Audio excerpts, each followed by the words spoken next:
Good day and good evening, and welcome back to Walk and Talk with me, Caetsu Chaiji, but you can just call me Kai. So tonight I've prepared a shorter walk, both because we have a lot of clips. Would be a shame if we fall behind just because of that, but also because I've almost started this like mini tradition where if there's something new coming out in some context, then I'll usually walk over somewhere that is near where that's going to take place, or literally where it's going to take place. And there is some new stuff coming, like I'm pretty sure real soon, so let's do that. With that said, what this is, if you're new here, is we go for a walk to somewhere in Final Fantasy XIV. And we are situated on the data center materia, which is in OCE, which means everyone can visit. And we are on the world Ravana, which means that you can join us if you want. If you're having trouble coming over, like the game saying no, then pay attention to the error message it's giving you. It should explain to you what the problem is, but if it doesn't, I have a short on the channel explaining how data center travel works. It should be relatively easy to find. Or maybe if you ask, we might be able to scrounge it up for you.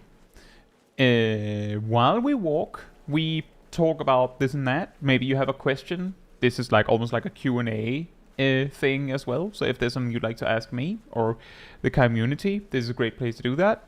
Once we reach our destination, around that point, usually it takes a bit, but eventually we will be reviewing some clips that are clips that you have sent me to take a look at.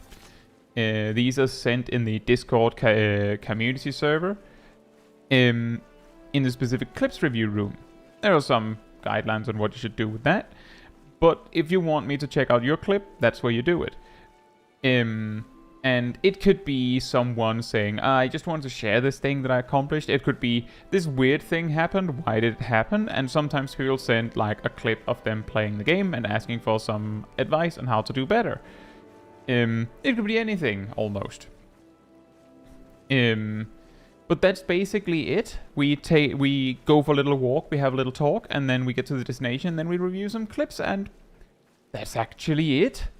And the reason why there is a speedrun timer is because this walk thing originates from an April Fool's joke. That said, hey Zaf, hey Lana, hey Seros, hey Naomi, hey Telema, hey Jin Monica, hey Tina Lee, hey Ilya, hey Toppy, hey Raging Bull, hey Matthew, hey Mizunashi, hey Jacqueline, hey Fila, hey Guzzle, hey Rust, and hey Shaq. Hope you're all doing very well, and thank you for celebrating 16 months as part of the Cult of the Pink, Shaq. Thank you so much for the support. This first walk and talk I've managed to see the start of for a while. Let's go. That's awesome. Right.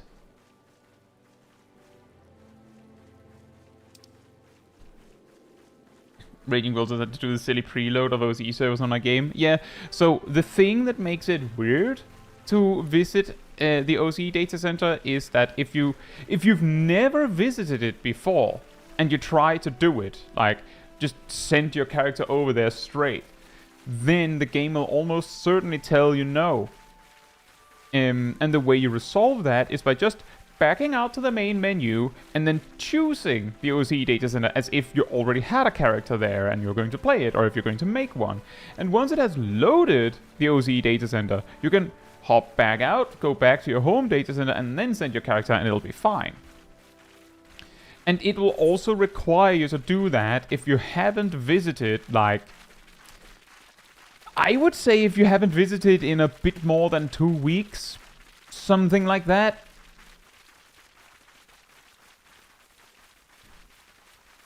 It's not every time you restart your client or PC, because I didn't have to do it.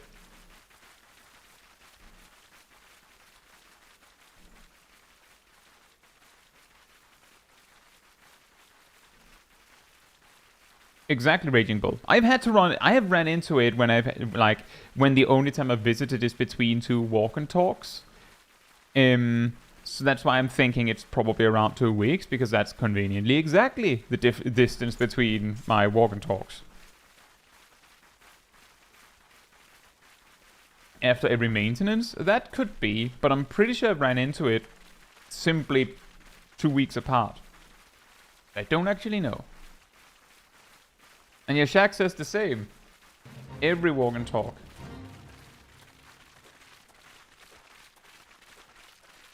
And yeah, it might very well have to do with like some of these things in the like character list section of the game are actually maintained primarily by local files or something. I don't know, which is ridiculously weird.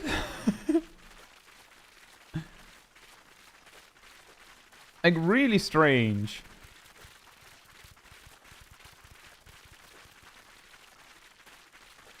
Naomi says, I have to very rarely do it, but I have an alternate OCE. If you play the OCE character every now and then, that would probably have a huge impact on that.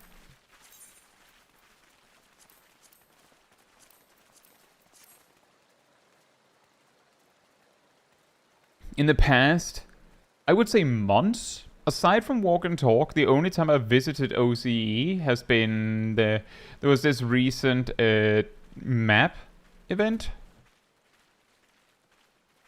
For treasure maps.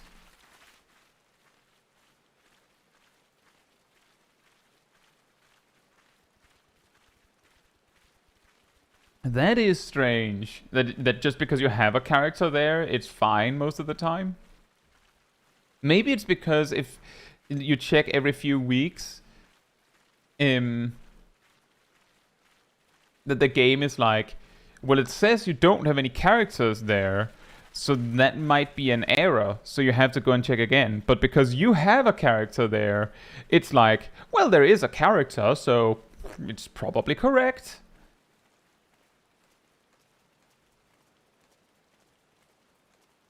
Yeah, those Sunday maps were quite something. My group got a very large percentage of portals, but basically the majority of the portals were not worth anything.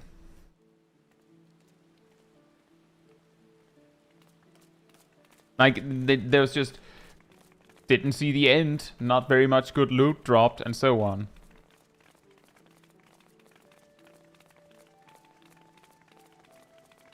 Digimon says I'm getting pretty close to completing my Demi-Atma grind. I only need 3 more. 1 from Kozamoka and 2 from Yaktel. That's good. I am... This is... I don't know if there is actually an official date, but as I understand, 7.31... Patch 7.31 is when the next relic step is happening, which to me feels like early. Like I feel like it's usually it would have been 7.35, but hey, you know, I'm not gonna complain. But if it is 7.31, I would guess that it would be coming in like 2 weeks or so. And I would also guess that those relics would be, like, those relic upgrades will be 760. If tradition is to be followed. I'll say Bruntom and Champion and Maledictio. Hope you're doing well. I am. And yeah, that's also what I thought, Maledictio, that around the 9th. So it is like a couple weeks from now. Is the next crafter tribe also 731 or is that 735? I believe the new moon stuff is the 731. It's possible the tribe is also, but I don't know for sure. Say Gaijin and Casey, hope you're doing well.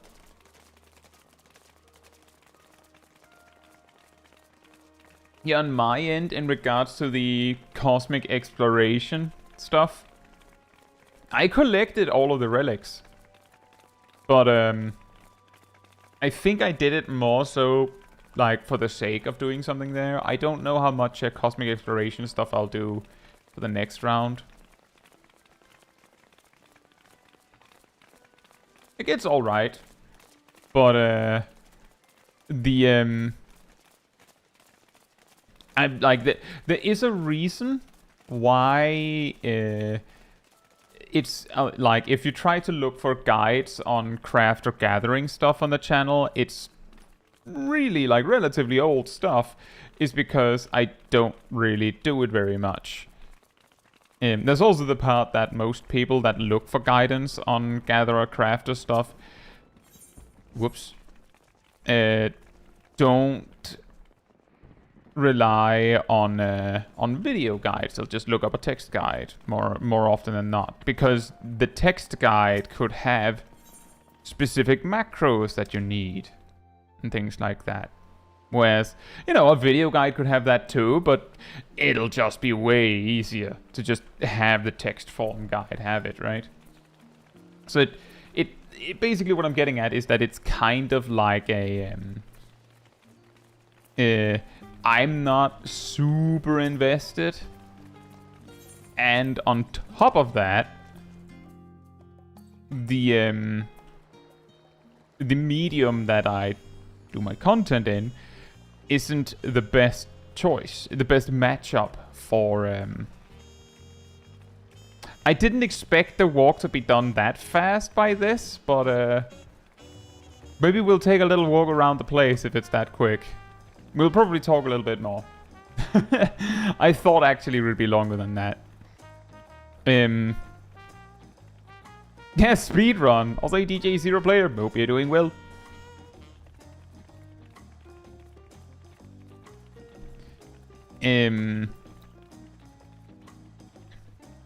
But yeah, because of that, I mainly did all the cosmic exploration stuff, because it wasn't a period where there was not yet that much to do, I would say. Like, I had it mostly finished, like a lot of it done, before Occult Crescent. So, like, then Occult Crescent comes and we do that, and then, like, I just do dailies a bunch now. Because, like, now I am on this whole, this whole project of collecting things for relic weapons. Old relic weapons.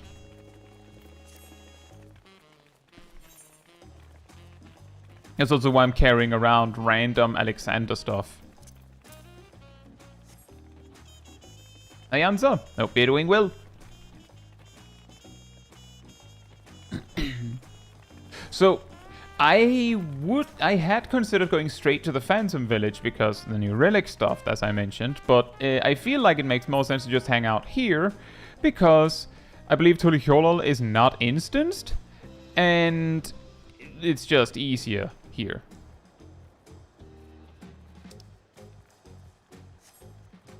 Yeah, any % world record. Yeah, that sounds about right. Under 10 minutes. Something in regards to the relic weapons that often comes up. Oh, that's Aradel. Is the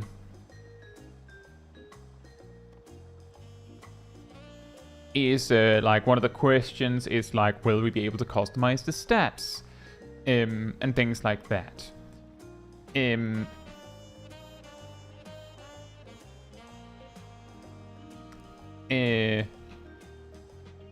Suddenly my phone starts ringing, and the phone says it might be a spam caller. Fantastic, I'm not gonna pick that up. The questions that usually come up with relic weapons like this is, when they're upgraded, what does that mean? What can we do with them now? The question usually being related to, do we get to control the stats? Are they going to be best in slot? Usually these questions are from players that haven't experienced the gradual progression of relic weapons in a given expansion. When you're experiencing the relics, you know, after the fact, then a lot of the time the item level of the weapon is kind of irrelevant, right? It only matters at the final stage, if even that matters. Like, if you're making a Shadowbringer's relic weapon, all of the earlier stages of the relic doesn't matter. It's only the last one that you will do anything with, and it's because its stats are fully customizable. Which, of course, leads to that question. And the long story short on the customization front is we don't know. Unless I think there's possibility of some data mining, but aside from that, technically don't know. Gaijin says going by previous relics, step 2 is 4 materia slots, not necessarily. Step 3 is customizable stats, not necessarily. And then last step is best in slot for that expansion, if I recall correctly. That's correct. The step 2 can be 4 or 5 materia slots. The Shadowbringer's relic was 5 materia slots. The step 3 for some relics were significantly customizable stats. But the last step is always just de facto actually best in slot. Because essentially the gear that weapon is competing with is, you know, savage weapons, but in the first iteration of the weapon, it'll usually start as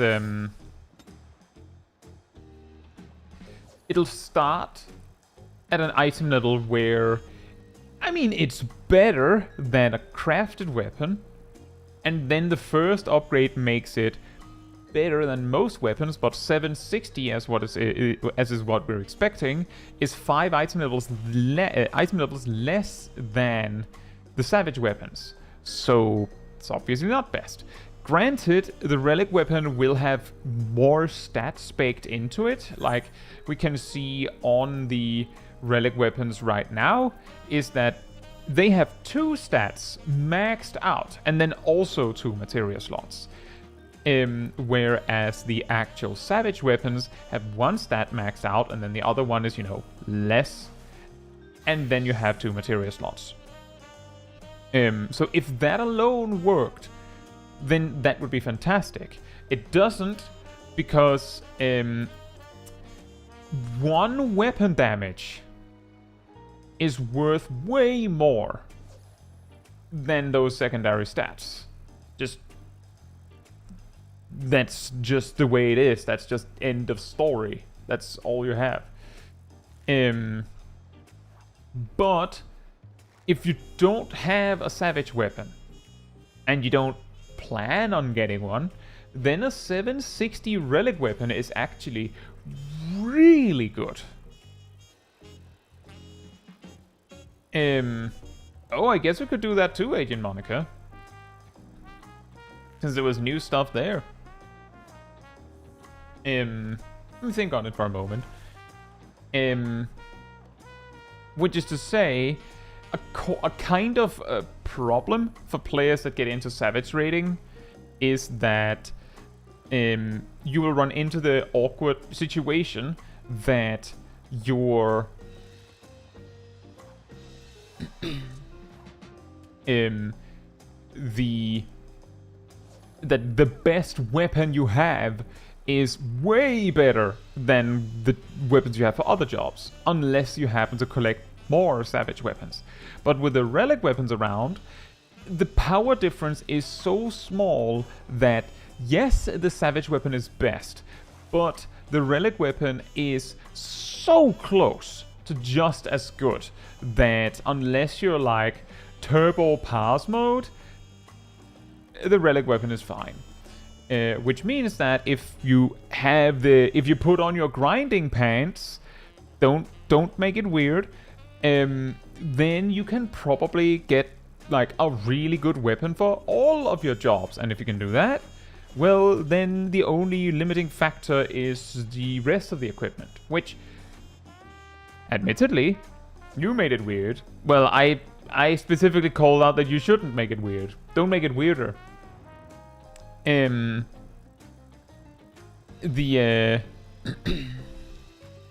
key problem being that unless you basically can convince your entire static to just funnel gear to you, you're probably not finishing best in slot for every job. And even if your static did that, you would be short on weekly tomestones.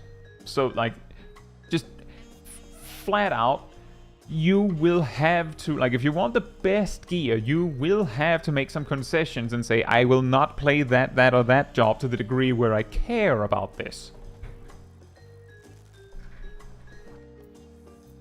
That's also a good point, Brontome. If you're doing any, like, synced content, the relic weapon usually performs slightly better.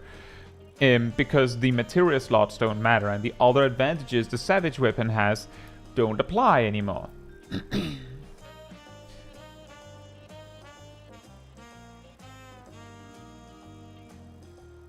I will say, Maledictio, that the purchasing the relics with tomes was off the back of a grind. Like, the Demi-Atma grind, and then, like, the victory lap, you could say, was being able to buy them. But yeah, it being only that would be a little weird. Also, hey Jin, hope you're doing well. And thank you.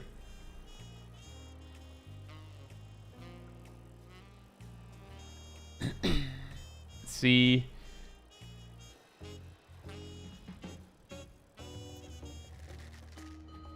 Jin says they could literally just remove the other stats and all the reforging, not like anyone wants other stats as always anyway, right? Well, it's slightly complicated because, as I sort of alluded to in a somewhat recent video, there would be some players and some jobs that would be a little mad if you just took away all the stats and just said deal with it. Like, there are jobs that like themselves a little speed. And there are players that would feel robbed if you stole their ability to choose to, like, pick tenacity, for instance. A little speed just materia it? Well, how would you do that if you removed all the stats?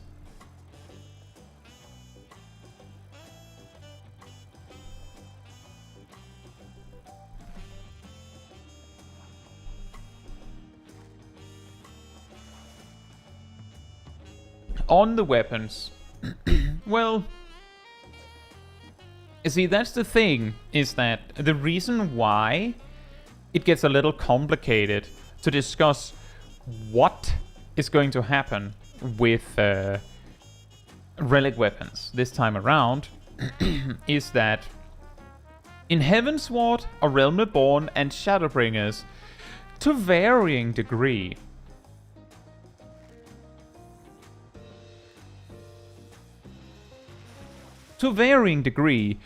you had full control over what stats would be on your relic weapon in the end. In A Realm Reborn and in A Realm Reborn, your control was that you put materia in a scroll, and that determined what it would be. So if you were willing to put in the money, you could almost pick whatever you want.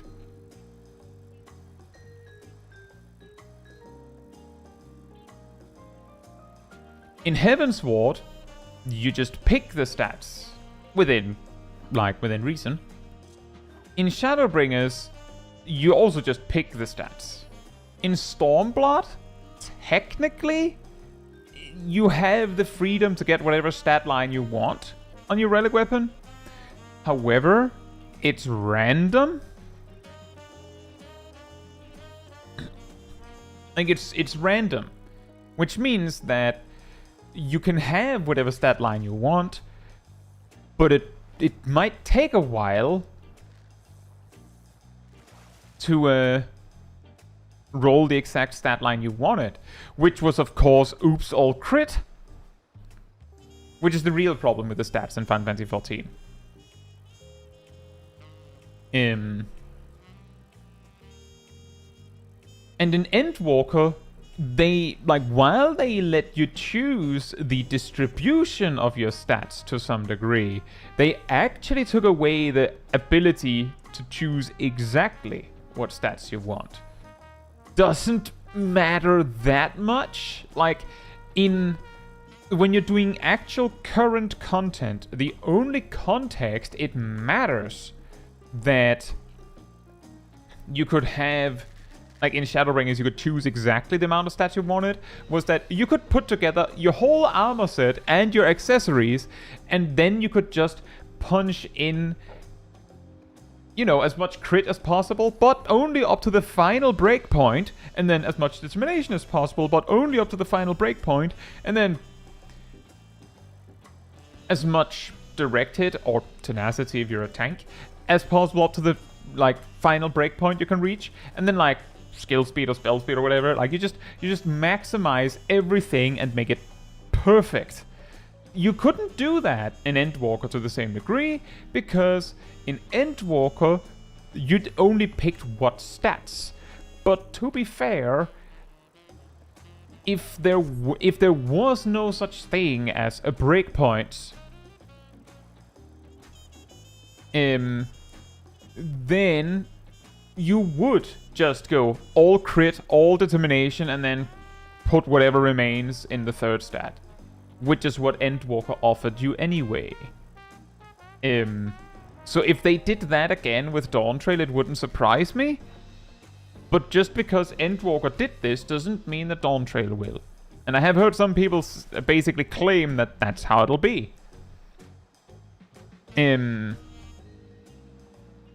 Which, I will say, there is something funny to that.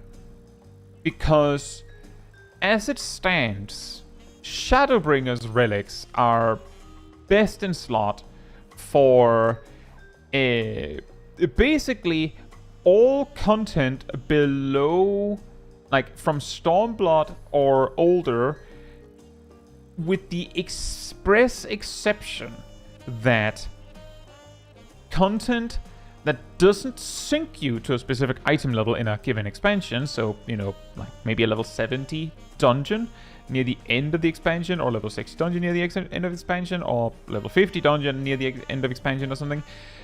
Those where they specifically... let me see if I can find an example.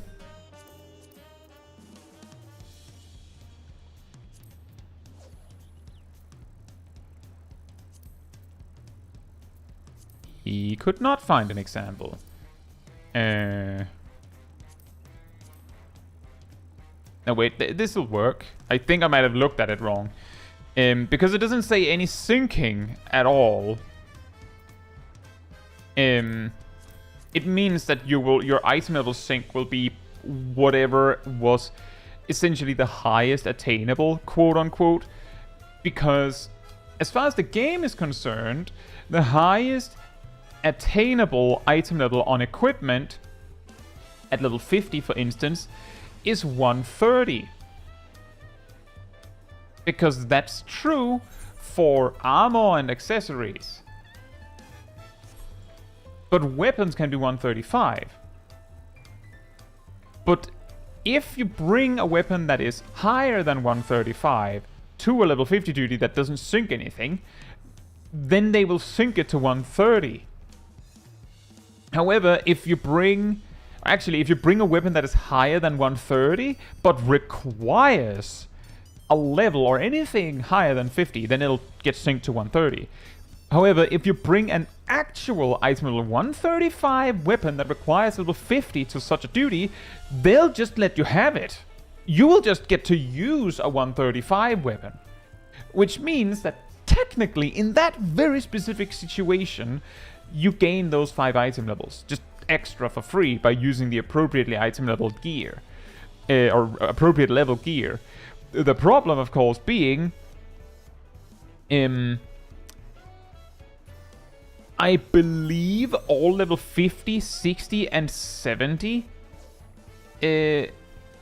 dungeons, rather duties, including savage ones, but not including ultimates, when synced, are still power crept enough by changes in the game that if you're having trouble with that fight, it's not because your weapon is missing 5 item levels. It's just straight up not. It might help, but it's probably not that.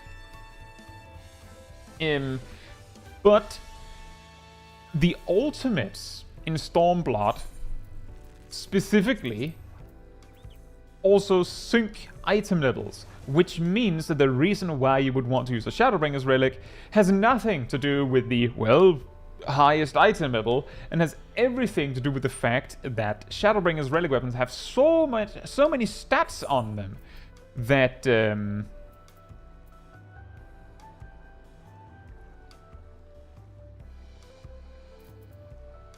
that you can almost get all 4 stats maxed just like that, which makes it really good. And the Stormblood relics can't do that because they get synced down too when they reach the point where they would actually be like have some sort of interesting stat gimmick to them. So that's why.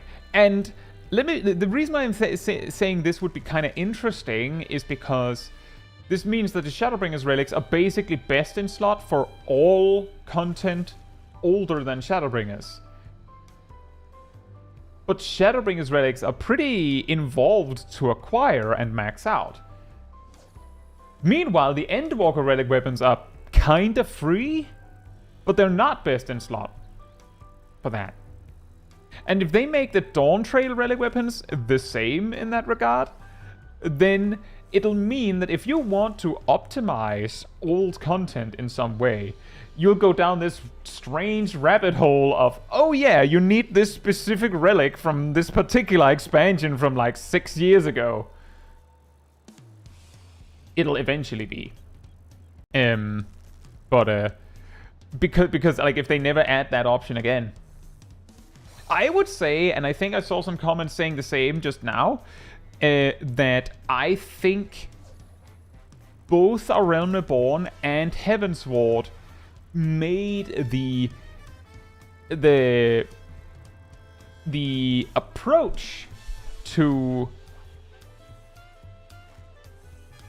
customizing your stats more interesting, especially A Realm Reborn.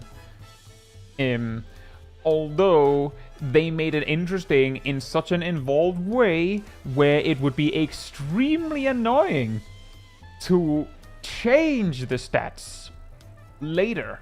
I think Heavensward did it a little better in that regard because I believe you pay per stat you want to move instead of having to like make a new scroll from scratch. Also, hey Caetsu, and Cole, and Barry, and Catfish Jr., and Seraph, hope you're doing well. That sounds pretty awesome, Cole. Wow. Catfish Jr. says, I was watching your news on how to level up fast in Final Fantasy 14. Out of the video, what would you suggest? I'm asking because I'm more of a casual player and I can't remember if I've asked this before. I mean, the leveling guide I made is specifically for optimizing for a more casual player. The reason why I rank what roulettes to do is because if you do them in the order suggested, you will probably maximize the XP you get and things like that by just taking it from the top and working your way down and then just going, oh, I have to go now, and then you just stop there. I would also recommend, if you do approach it like that, like if your queues are relatively fast, you know, make sure you finish with the tribe quests and things like that before you leave it.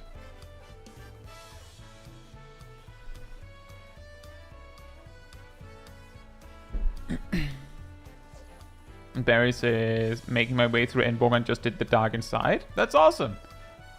My first run at Dark Inside was also as healer, because the queue for Summoner was way too long.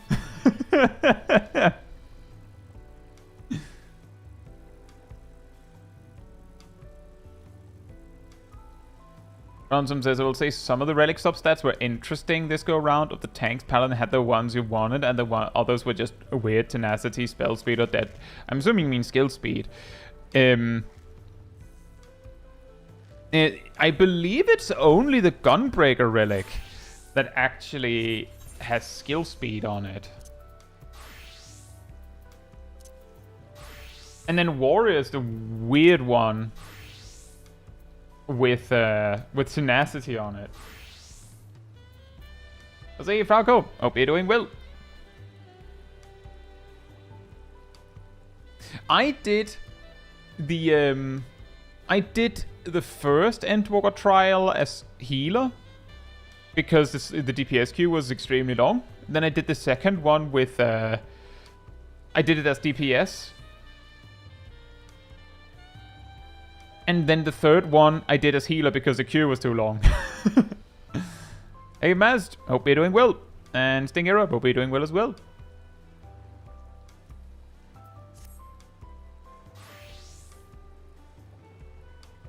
What do you think about New Game Plus? Think it should award experience? I don't know. Here's a really funny thing that I noticed when I played through the MSQ again on my old Small Kai.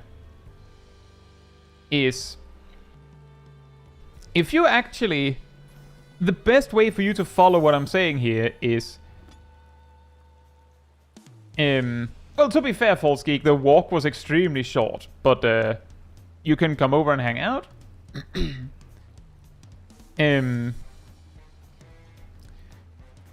My experience, as I said, you might have to make an alt and do it yourself to see what I mean, was while the MSQ makes sure you get the XP you need, for the most part, to just only do that, and maybe a few job quests. If you actually pay attention to how little you fight things in the MSQ, it very effectively explains why Sprouts on their first job through might be playing like they have no idea what they're doing at level 60. Because they don't. Like, their experience, like if they just do the main quest, their experience of Final Fantasy XIV is talking with a guy for 30 minutes. And then they go, now fight those. And you don't remember anything from the last time you fought anything. You're like, oh, right, this is actually a combat game. That's right. And then when you're done with the duty, which could be like 20 minutes, then back to talking for 30 plus minutes. Back and forth and back and forth and back and forth and back and forth.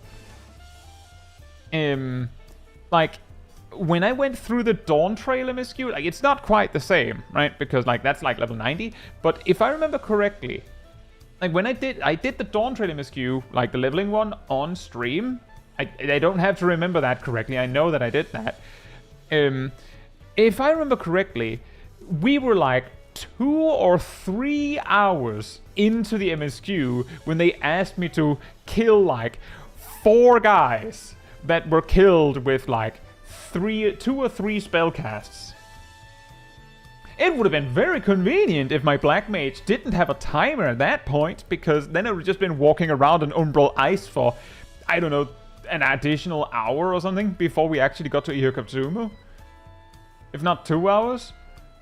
Like, my point being that there's not that much combat in the MSQ. He also says, if I recall correctly, A Realm Reborn has a fair amount of combat, but after that it turns more and more into visual novel.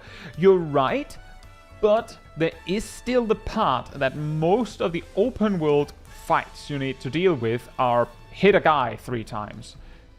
And the solo duties, sure, there's a little bit of combat there, but they can also get really weird because you're dealing with a combat situation that is not normal, you could say. And then, like, it means that in a way, it's a lot of the dungeon situations, right?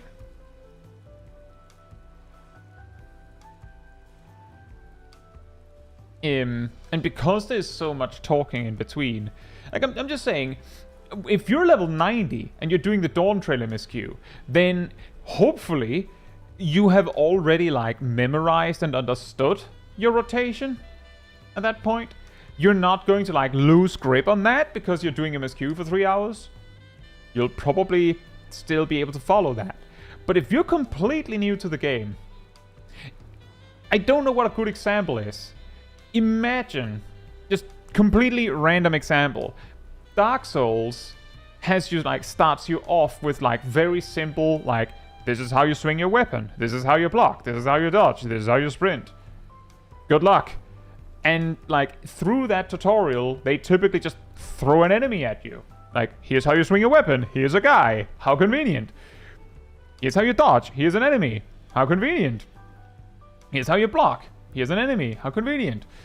Imagine if they instead said, this is how you attack, here's how you block, here's how you dodge, and then they just talk at you for an hour. And then there's an enemy, or even a boss fight, and they just go, do you remember what we said? No! I didn't get to practice!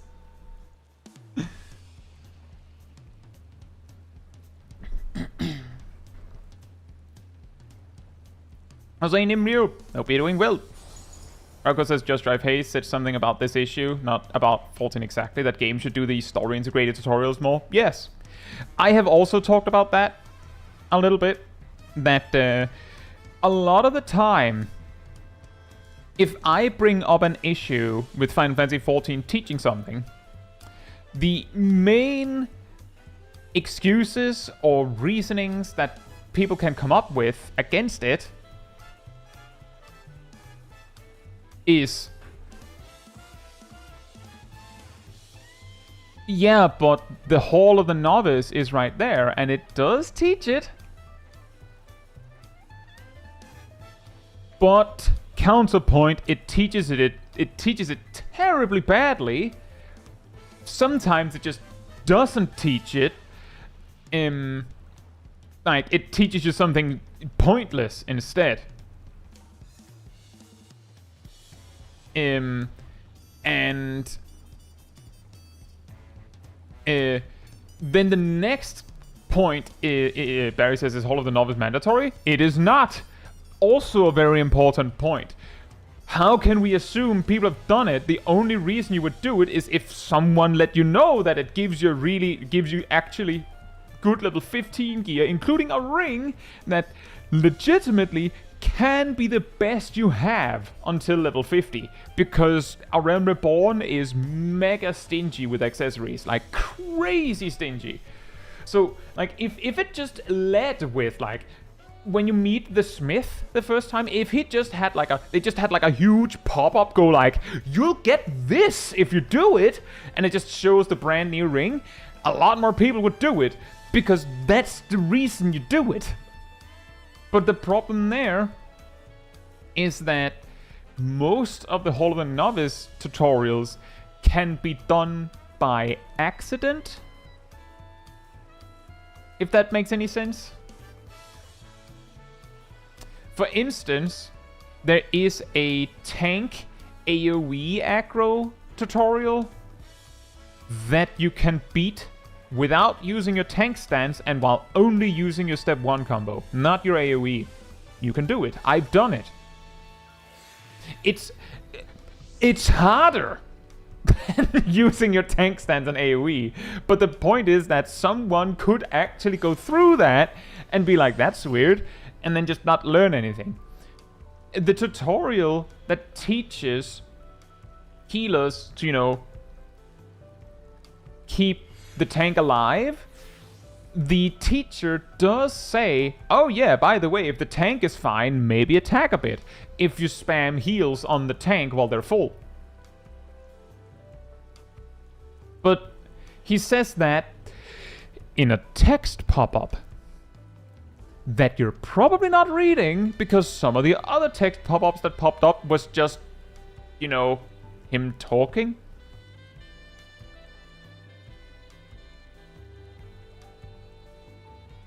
So you might have already tuned it out. Like, he's not saying anything important, I don't care.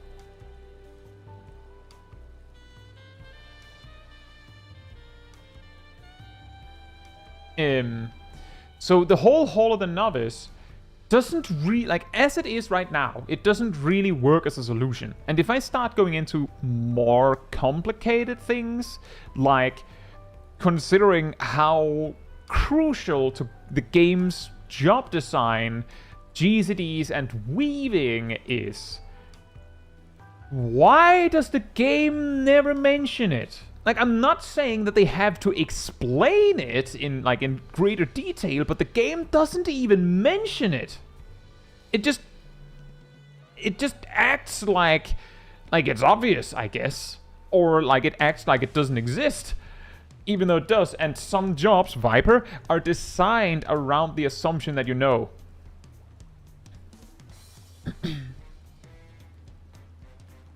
Hey, Red Master and Haunted Mask. Hope you're doing well. And thank you, Haunted Mask. I'm glad to hear that. And hey, folks. Hope you're doing well as well.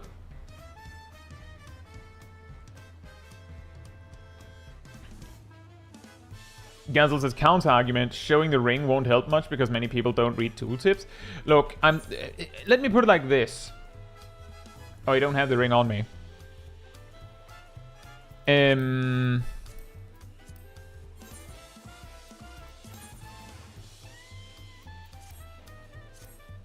Just have the XP bonus part just really pop. Like, it's just exploding off the tooltip. I'm sure some people would get it. Oh, I need that. Yazel says it is supposed to be things that players find out themselves, maybe. After all, this is an MMO game. And yes, that is actually the next point that the conversation usually jumps to is, one, well, the Hall of the Novice exists. Oh, well, I guess you're right. It doesn't really work. And then, well, it is an MMO. Maybe they designed it like this with the expectation that players will... Now, bear with me here. Are you ready?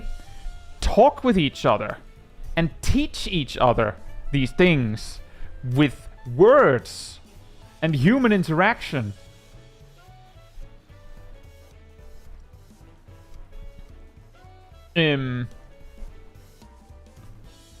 But the problem is, and this is really weird, I will say, like 10 years ago,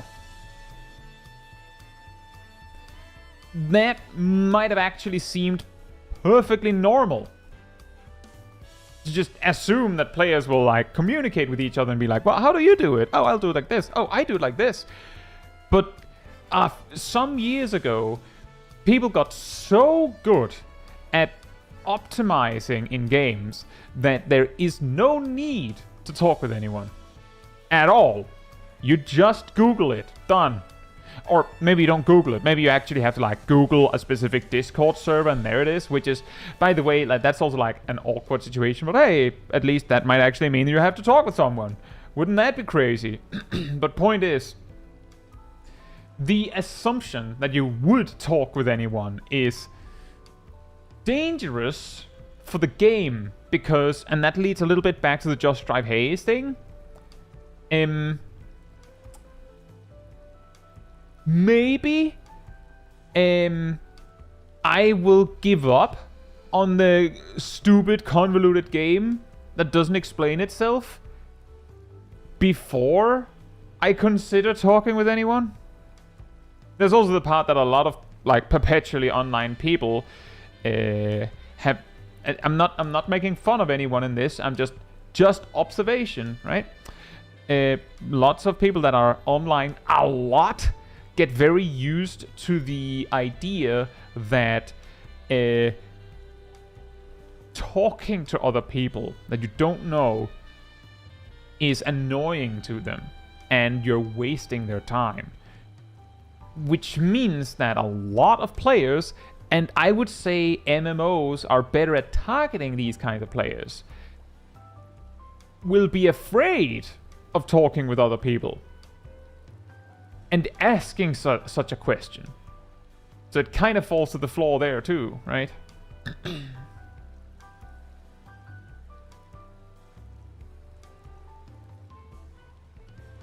But just saying, the GZD and weaving thing I'm not being like, oh, they should tell you that you should double weave and all that. No. I'm saying this tooltip should say that it is unaffected by the weapon skill recast timer. And it might be an idea to mention how long the attack takes to perform, which is about 0.6 seconds. Because if you had those two things, you would, by just reading the tooltips, be able to put together that this followed by this works. By just reading what the game tells you.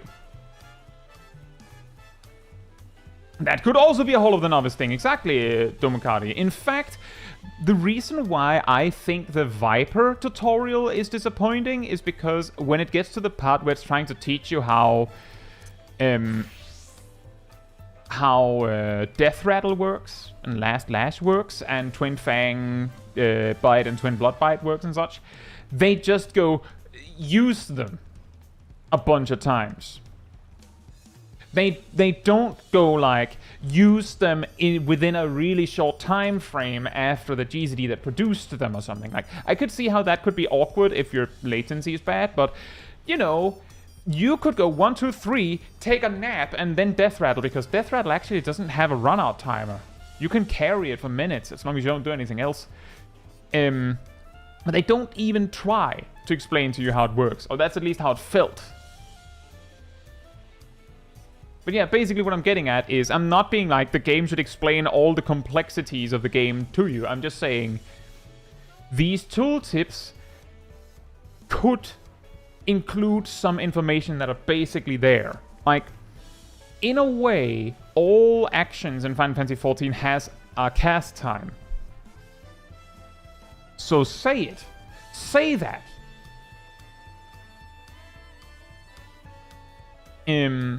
And all OGCDs are unaffected by the GCD. So say that.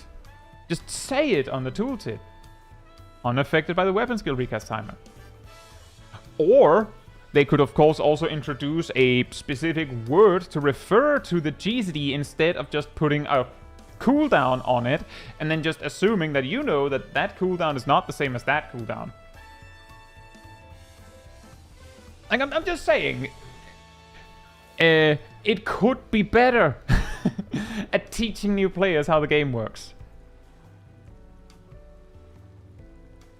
How's you, Samuel? And Ravenous? And Domokari? Hope you're doing well. And the Ravenous says, if you make the hall a blue quest that shows the ring as a reward but doesn't complete until you do all the missions, that would get plenty of people doing it. It could.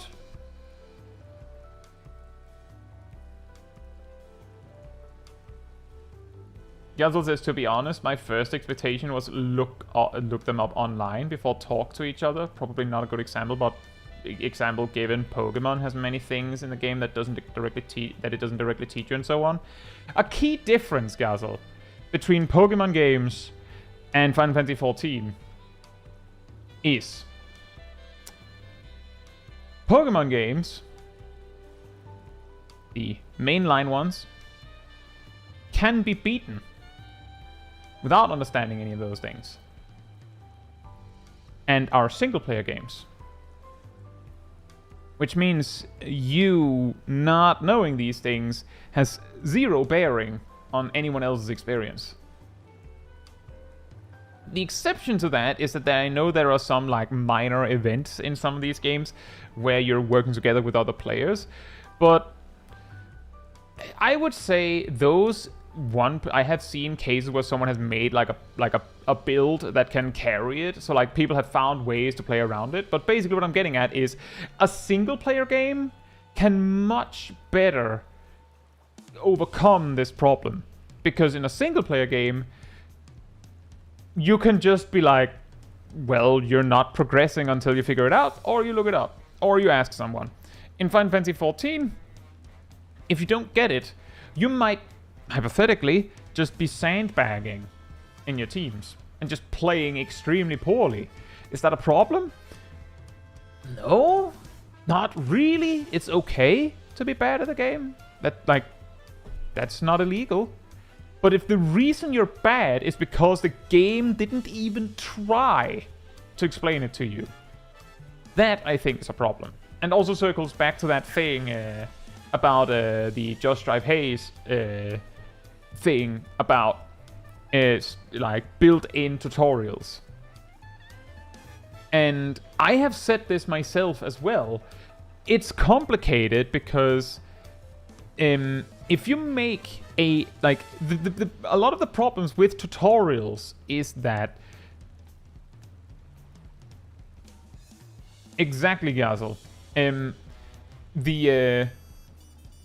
The problem is that if you make an actually good tutorial, especially a good like baked in tutorial where like you don't realize that you're doing a tutorial because the tutorial is a boss fight and the boss happens to test you on it, then it is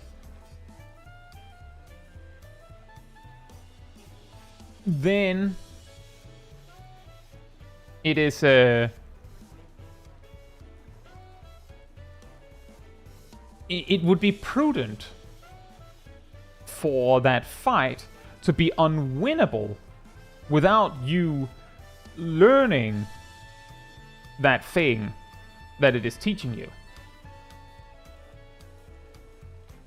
So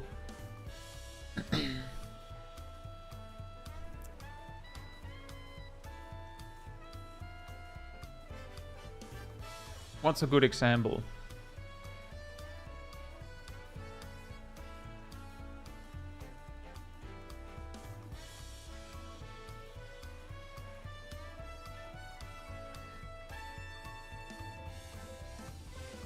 Can't really come up with a good example.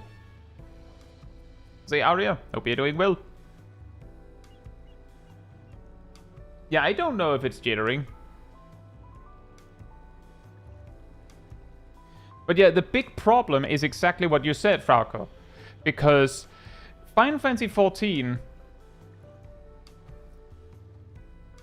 being an MMO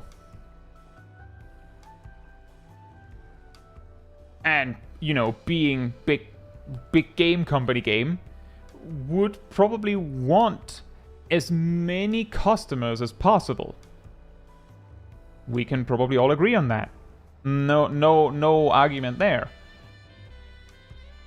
And a Turbo Gamer Man that does all the Savage Raids and all the Ultimates and everything pays just as good money as the guy that just logs in to do glam. In fact, the glam guy or girl or whatever probably pays better money because they're more likely to buy something from the Mog store for their glams, or maybe they want a specific mount, whereas the Savage Raider might not. Although the Savage Raider might pay for a level skip instead. But like overall, they both pay good money. And surely Squeenix would be happy to take both of those checks. And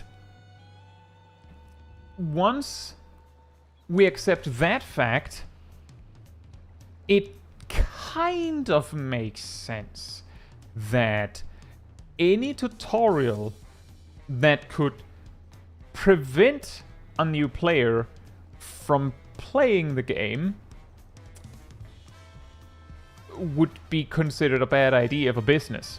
And I'm perfectly aware that that's a little bit of an insane example, because it could be something like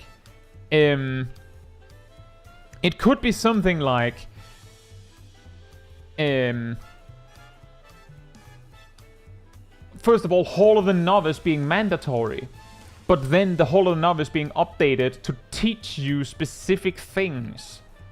And what it teaches you, that like depends.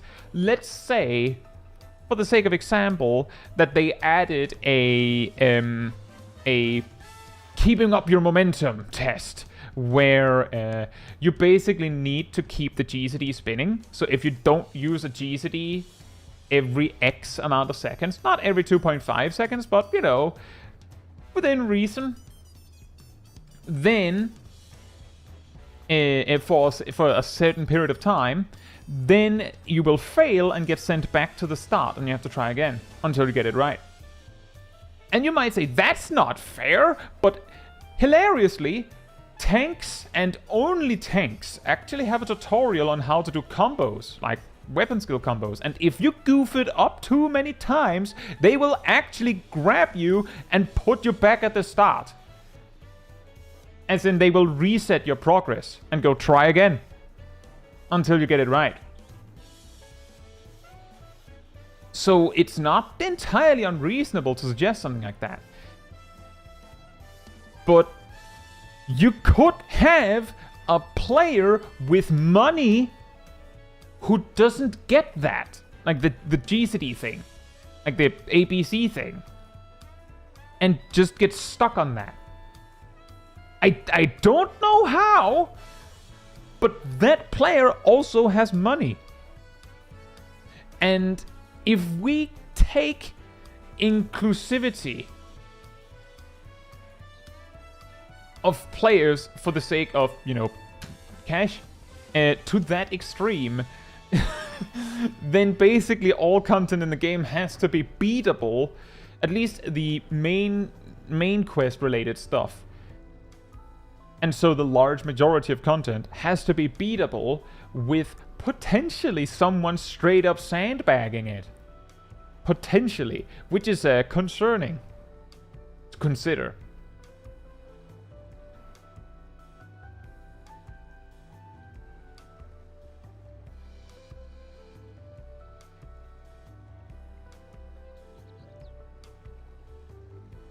The second boss in Bottom's Middle is a good example of a tutorial fight.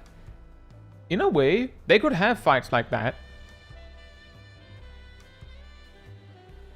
Just in general, there's a lot that could be done, but there's also the argument that there's so much that it could be really hard to actually, you know, actually reach everything, cover everything. Freezy says, does the game actually acknowledge the GCD or OGCD system in a tutorial somewhere? No, that is actually what we're talking about. I basically started some of this tirade, Freezy Lemon, with the suggestion that, one, basically everything in the game has a cast time, quote unquote. It's just the 0.6 second animation lock. Put it in the tooltip. Just put it there. Most things will say the same number, but then again, most things they say cast time instant. So does it really matter? There's so many things that say recast 2.5. Why doesn't weapon skills that don't have a cooldown have the recast time and then cooldown 0 seconds? Why do things that do have a cooldown not show what their GCD is? And most importantly, OGCDs should say that they are unaffected by the GCD, like the weapon skill recast timer. Like, put the information that is needed to fully understand an action in the tooltip. That's kind of where we started at.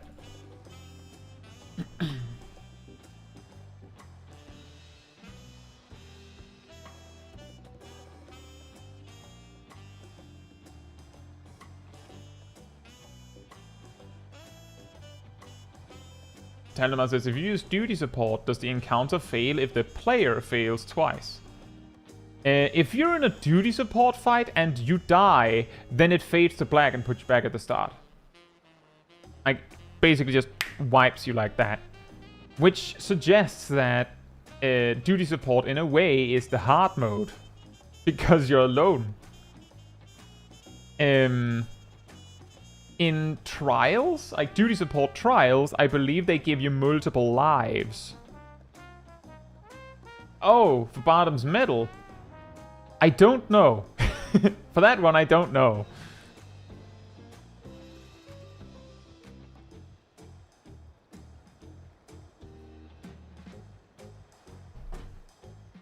That one is complicated, Jin, because how do you determine that people are good or friendly players? A lot of good and friendly players. A lot of good or friendly players will also leave in that context. Cole says, I'm sorry, but I never played an MMO, and GCD OGCDs were kind of self-evident. When I press this button, a timer spins, and when I press this one, it doesn't. The animation lock system was weird, though, like double weaving per GCD and stuff. I get that, Cole, and I also kind of figured it out myself, but you and I are not necessarily the average player. Like, part of, on my end, it also came as relatively obvious to me that oh, that's what that does in World of Warcraft when I played that, like 19, 20 years ago. So basically, assuming that something like that is obvious because it was obvious to you, leads me back to the statement I've given before. Imagine your mom playing this game. Or your dad. Or another, you know, older person, you could say, that might not normally play. It's a weird suggestion from me because both of my parents play games. They just, like, they both kind of think, or at least thought, that Final Fantasy XIV and World of Warcraft was a game where you just ran around a lot.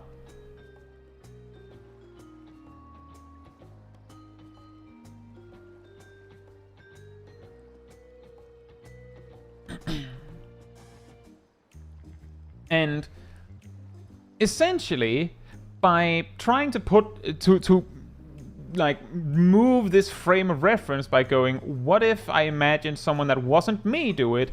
Imagine someone that you know might have problems with it, and take a moment to think, how much trouble would they have with it? If you were not there to explain it to them. You would just have to, like, you just put into this situation where you just have to watch one of your parents play Final Fantasy XIV.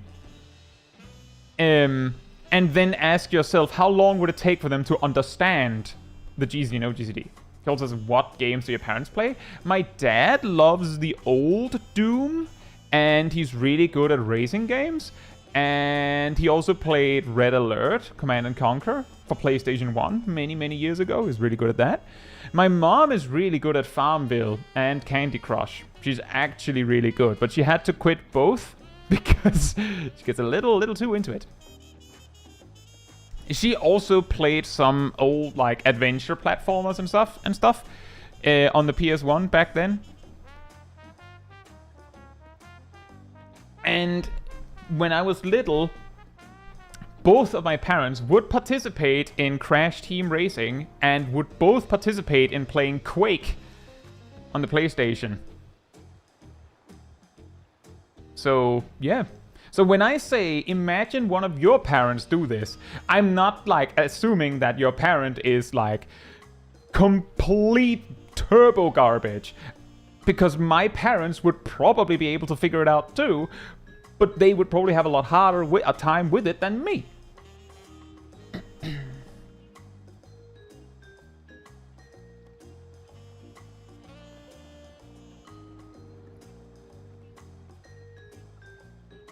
That's really annoying, Freezy. I don't think there's anything I can do. Also, hey Mia, hope you're doing well. And Freelon.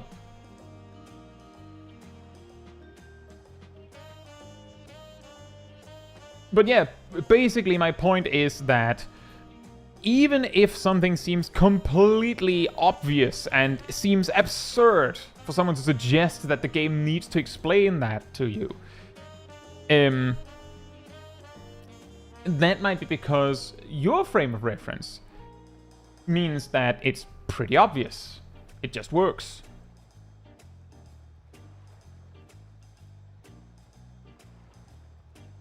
I can say, Sally, that neither of my parents would want to do that.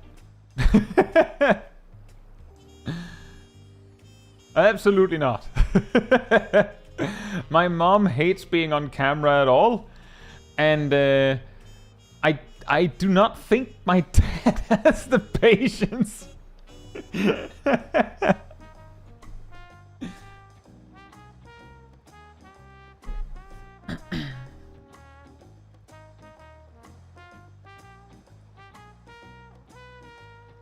And yeah, that is also a really good example, Samuel. I have heard that people that, you know, are old enough that their first games could be like they were, you know, teenagers or, you know, maybe even adults when like Super Mario came out. It might have been a huge change for them that a 3D game exists at all. I've heard specifically, just to give a just random example out of a hat, Dan Avidan of Game Grumps said so, like exactly that Mario 64 was like, what? And you can also see on old PlayStation 1 3D games or Nintendo games that the camera controls in a ridiculous way, because they were still figuring that out back then. Nowadays, a kid picking up their first 3D game will be like they'll quickly internalize and understand how that works. They'll just they will very quickly just learn that you put the finger on the you put the fingers at the WASD keys because that's how you move. But if you bring like a 60-year-old that hasn't played a game before and go, how do you think you move? They would probably try the arrow keys, right? That would make sense. Why am I not going anywhere? Why is the camera doing that? And like, we just all agreed, we just decided that WASD, that's the movement keys. It makes sense, right? There's nothing that suggests that.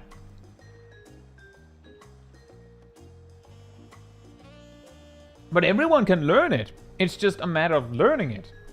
As we know, there's a, what was it, an old grandma that beat Uwu, I think? Or was it Ukop?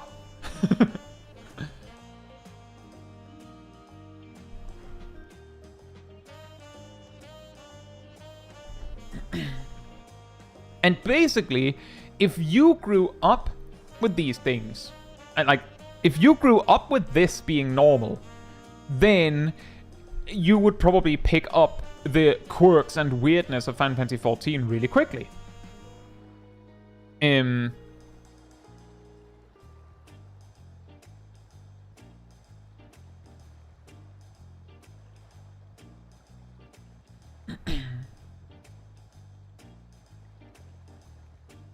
yeah, true, Seraph. I was not necessarily saying that it would be weird, that you couldn't move with arrow keys. Just more saying that the game will not let you do that by default.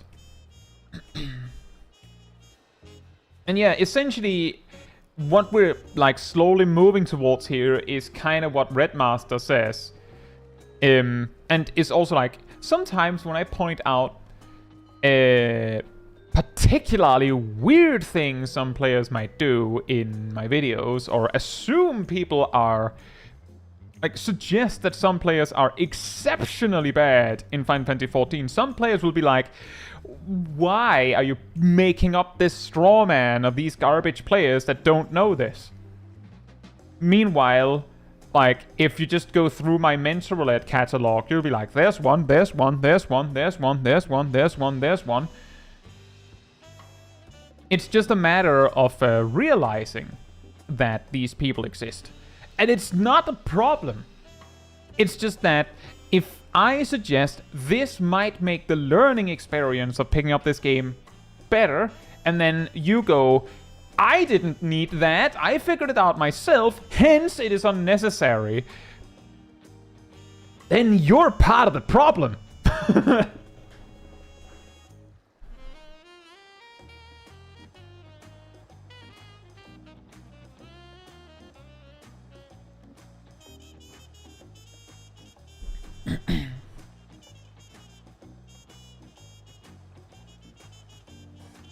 Casey says, there was an interesting video on how to teach someone how to pick up the skills to game. Interesting.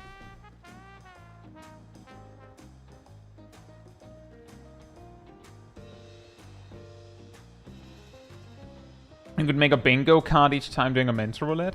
It could be funny. I also feel like that would be a little mean.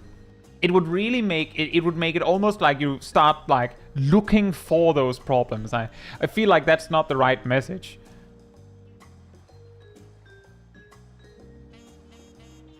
Freelance says there's people who literally can't use both hands to play and they adapt as they can, but Final Fantasy XIV isn't the greatest in accessibility either. Yes and no. I've been told Final Fantasy XIV is excellent in accessibility, relatively speaking. It's a long time ago, but I specifically recall that I saw a video many years ago of someone playing a Heavensward Machinist, which I believe was more chaotic than it is now, but just in a different way. But they didn't have hands. So they did it on a controller with their feet and seemed to be doing well.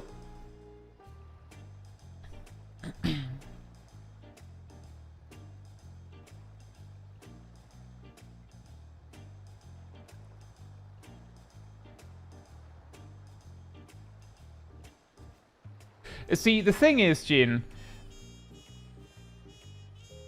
all it takes is me going, there's one right there.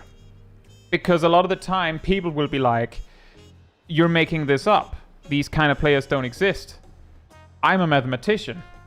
If you say don't exist, then I point at one example and say, yes, they do. There's one right there. I'm not going, there's many of them. I'm going, they are there. And that's also why, like, I talk about that myself. I'm like, people are like, oh, Mentor's bad, but we might be exaggerating the bad Mentors we've met. Azalea, hope you're doing well. He says the game's colorblind settings are complete garbage. I will say that in my experience, or at least based on what I've seen, most games have terrible colorblind modes. That's a slight exaggeration, but it feels like every time there's like, oh yeah, but this game has colorblind settings. That's amazing. It's like, it's not actually good. The way I've gotten it explained is that the colorblind mode often doesn't feel like colorblind mode. It more feels like you're adding a filter to be like, that's how the game looks if you were colorblind. Which is not very helpful. Gaijin says, as someone who is colorblind, Zelenia X was really rough for me. I will say, until they fixed it, it was really tough for everyone. And I would say, even when they have fixed it a bit, it's still rough.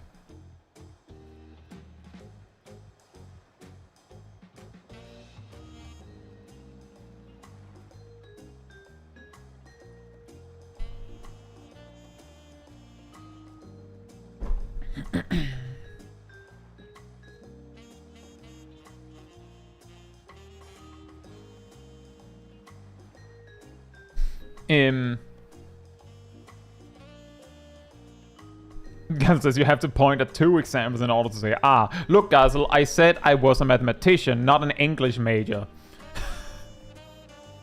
Come on now. Me am correct.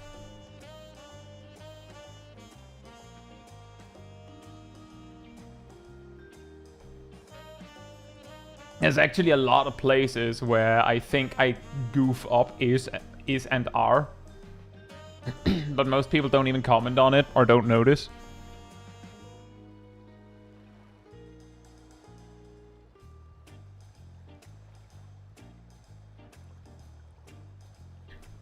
But I will also say it can be difficult sometimes.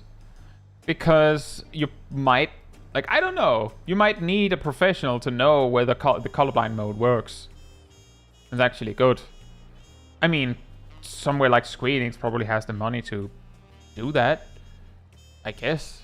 But given that Final Fantasy XIV isn't, like, uniquely bad at it, it might not be, like, a Final Fantasy XIV problem. It's, like, the industry hasn't quite figured out a consistently good solution to that problem. And then, as was mentioned, colorblind is more likely to focus on shapes, but I could see how that would be a problem in like fight design. Although, you know, if you thought a bit about it, they could, you know, like say you have like the orange, you know, telegraph saying an AoE is landing here. Imagine that it instead, or rather in addition to, had like a vague checkerboard pattern on it. Or what else? Different kinds of telegraphs. Sometimes they're blue, sometimes they're pink, sometimes they're some other color, that each of them has a different pattern across it. So that when they overlap, you can see, oh wait, there's both triangles and squares on this one.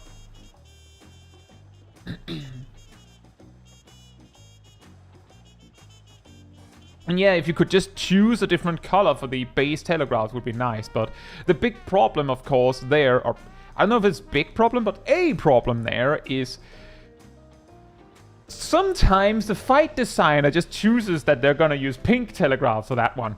Or blue, or green, for some random thing.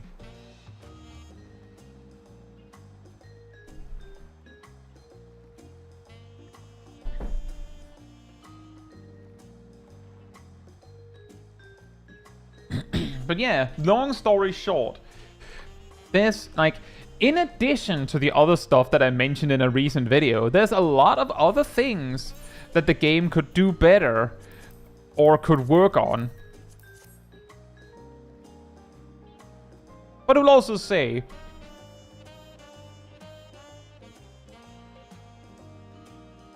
some things, just to round up on that, is also things that would just be nice to have, I suppose. But I do think that there is something with the tooltips, and I'll also say that some of my battle with the tooltips is like, there are a lot of tooltips that are straight up wrong. Not very wrong, but slightly wrong. And they just straight up shouldn't be. And if you have a lot of tooltips that don't actually have all of the information by default, doesn't show the GCD, then I could absolutely see how, like, if I sat down to write a tooltip, I might have a checklist of all the things I have to remember for the tooltip. But the GCD and the charge time being one thing would absolutely screw me over at some point. One day I will probably make a tooltip where I put the GCD in there and they're like, what's the cooldown? Oh yeah. Because there's not a space for both. Yeah, PvP Dotton is a good example. That one says that you take less damage while standing in salted earth. But there's a few examples. There's also, you know, Hammer Stamp that forgets to mention that it has that whole critical directed buff benefit thing. Just doesn't mention it in English. It mentions it in all other languages. Like, just random stuff. And it's just, I'm just like, while I'm at it, pitchfork out, also make the tooltips better. Like, while I'm here asking for you to fix it, also make it better. Yeah? That's all I'm saying. That's all I ask. While you're there.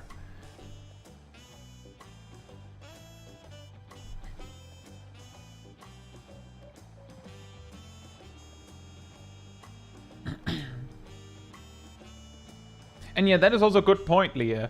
On the bright side, they've gotten better at it. Like, the key to remember is they've gotten better, but...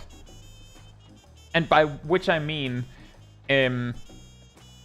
sometimes they just completely faceplant, like with Phoenix in Endwalker. Ah yeah, this fight is filled with orange telegraphs. What color is the arena?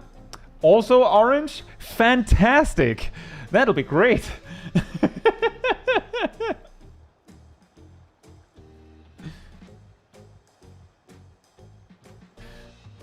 like that specific fight would have massively benefited from if they just had they just had an alternative color that they could use. Like, oh, well, this fight is very orange, so how about we make the telegraphs, I don't know, like a really strong red. That's still not perfect, but the problem is if you make them green or blue, they might look friendly. But then again, there are things in that Phoenix fight that, like, the ads have like a big green circle.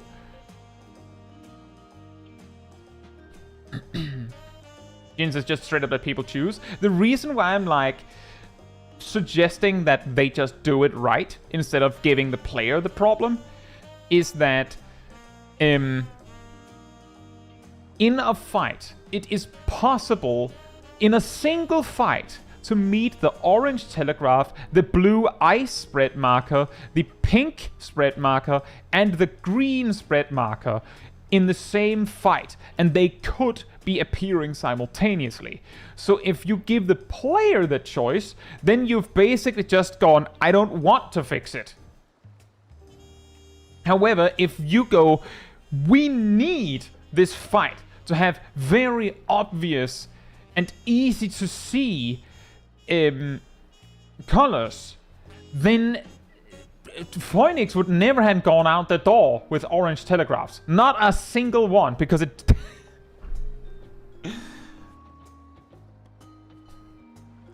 like, just... It would have a different color because it wouldn't have been acceptable. But because they just went, well, that's the color of the average telegraph, so deal with it.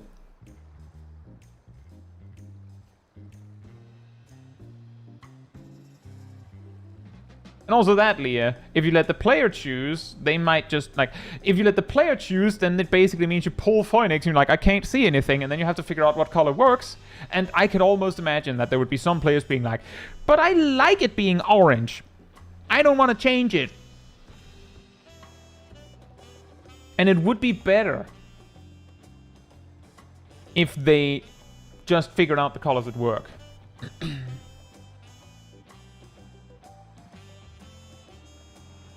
Yeah, purple could also work, silly.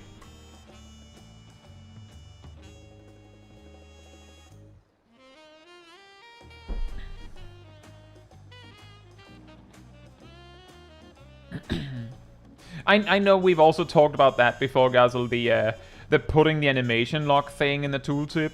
I would say, on the one hand, you're right that it causes a little bit of an issue when if they showed, yeah, the animation lock on this is 0.6 seconds, or whatever they choose to say. But then if your latency is high, it isn't 0.6 seconds. You know what that would do, in my opinion? That would give the developers more reason to make sure that the animation lock is actually correct. Because as it stands right now, technically, they can kind of hide behind the fact that you can only know for sure by rigorously testing. And they never promised that it would be a specific time. So if they actually put the animation lock there, then when it isn't that, it's a bug. It's not, that's confusing for the new player because it's inconsistent. No, it's inconsistent because it's bugged. Right? Like, the moment they put it, like, right there for everyone to see, and we all go, but that's wrong, it's a bug. And then they can fix it. It might be really hard. I'm not saying that it's so easy that they will just fix it.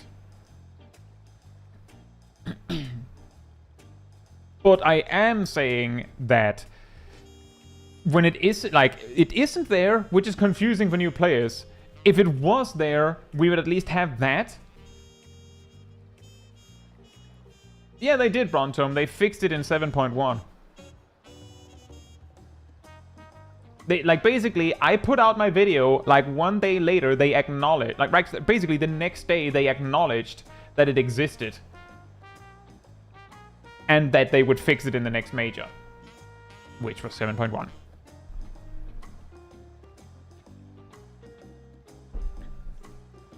But there is also, by the way, something really funny about the fact that Summoner and Scholar have by far the worst pet potencies of all jobs. Which almost certainly is part of the reason why the job designers didn't notice. They're just like, it looks about right. Gandalf says, obviously Squeenix is watching your videos. I will say that the sequence of events was I put out the video, people started talking about it, apparently a lot, suddenly. Within 24 hours, a Japanese gaming news site posted about it using pictures from my video and the link to my video and using it as reference material. And within hours of that statement from Squeenix, it's just boom, boom, boom.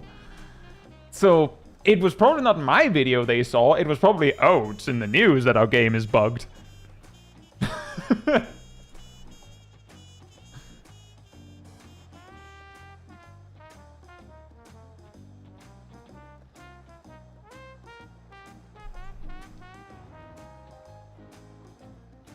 Now, maybe that's enough unintentionally. Yeah, exactly. Yeah, I caught the right eyes. That's correct. It's actually pretty funny because the way, like, if I take the timeline a little earlier, I believe the way that it worked was Tuesday on stream. Perrin, which some of you may have seen in the stream chat, randomly popped in to the stream during, I think it was Daily's Hangout stream on a Tuesday, and was like asked if I had heard about this, I had tested this, and that they were like looking into that a little bit. I can't recall if I'd done a lot of testing on it yet myself, but Perrin mentioned this, and I was like, huh, that's interesting, that's kind of strange. And then the next morning, so I have a it probably doesn't surprise you that I have a relatively strict schedule to make 3 videos a week, but I woke up on the Wednesday and just didn't have the inspiration to work on the video that I had planned to make. But I was like, that pet potency, that bugged pet thing that Perrin mentioned, let me just check. And then, just logged in, started started OBS and tested. And I was like, oh, yeah, it's great googly moogly. Oh no. And then I think I made that video like manuscript, planning the cuts and all the pictures needed, all the footage needed, and slapped it all together in like 3 or 4 hours and just sent it, just bam. If even 4 hours, I think it might have been 2. Just turbo. Which is a lot faster than most of my videos. And then people started to really talk about it. It was actually pretty funny because I looked at X like a few weeks ago and randomly stumbled upon the fact that in my mentions there was a few people talking about it, and they started talking about it like almost exactly as I put out the video, to the point that like they asked about it and then right underneath them, like moments later, there was a comment going, yeah, Kai already talked about it. He made a video, it's right here. Which I think is really funny. I think that's the first time that I've been so fast on something new happening that I was actually the first one with the video. Or at least the first noticed video. Most of the time it takes a little bit for me, so someone else does it first.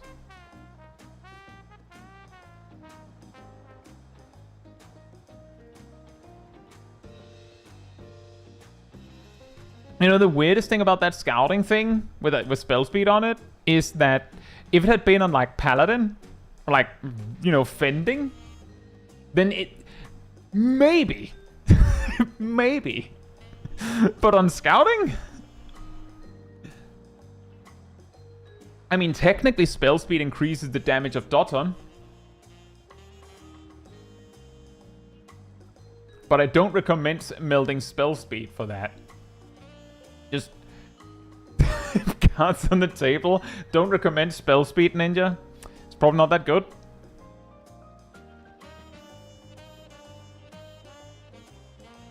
They should have doubled down on it. They just, in addition to scouting gear randomly having spell speed on it, they just mega buff the dot damage from spell speed specifically. Anyway, I make a much shorter walk, so short that I'm surprised how short it is, thinking we'll get to clips faster, and then I spend an hour and 20 minutes talking about something instead of looking at clips. Aren't I predictable? It's classic. But I have a bunch of clips. I have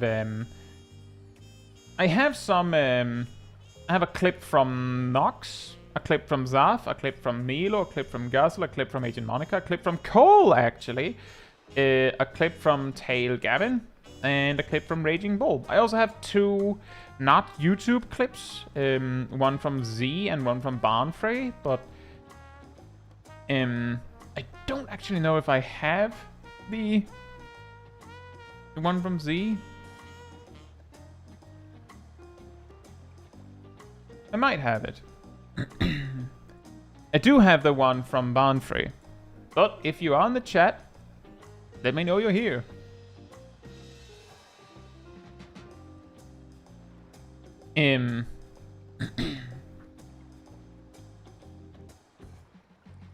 Cat says Yoshi P when I asked for Speed Viper. Wow, that's that's a good point. Cat, like, can I have more speed for Viper? You've got it, buddy.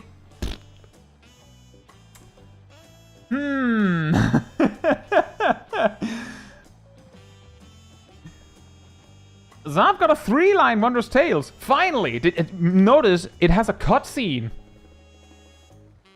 She's just as surprised. I'll say, Chana, hope you're doing well.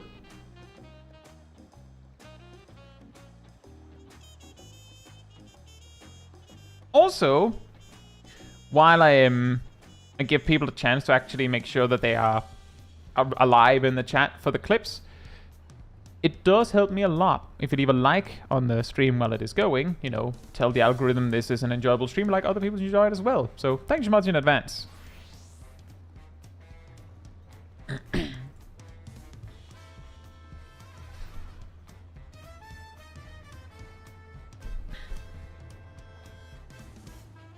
That also sounds about right, Kat. I'm like, that's the thing, is that I'm pretty sure that it wasn't just me going, I should probably test that Wednesday. I'm pretty sure that the way it actually worked was that we definitely knew that it was a problem and that it was a thing Tuesday. And the thing I woke up with was, I should make a video on that.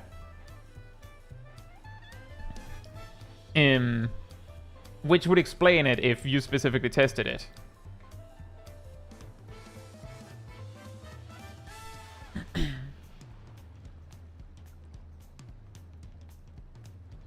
Let's see. I'm almost certain that the Tail Gavin might not be checking in, but I do want to show the clip just the same. It's a very short one, so if they do check in, they could, like, it is relatively clear what we saw, right? The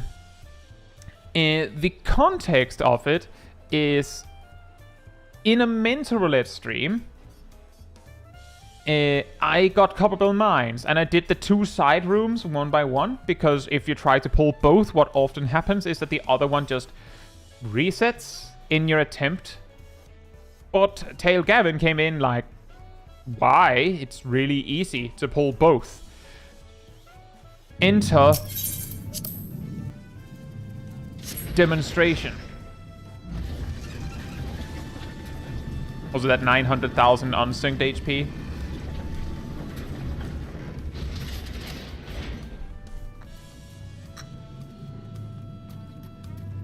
Also that ends a very loud video.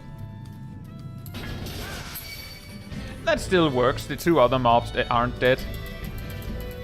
And then Provoke there. And Provoke has longer range, so that one can reach further.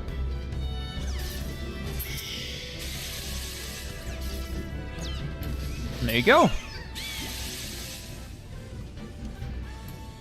So just quick reminder. Provoke has... Really? Provoke has 25 yalms of range. While Tomahawk, for instance, has 20 yalms of range. So if, like, it makes more sense to pull the first pack with the shorter range move, because basically what we determined on stream when we were testing this,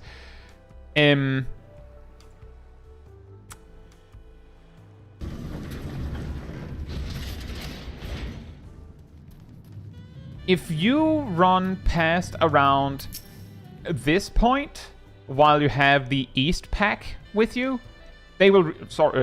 East pack. They will reset. Just like that. You're out of range now.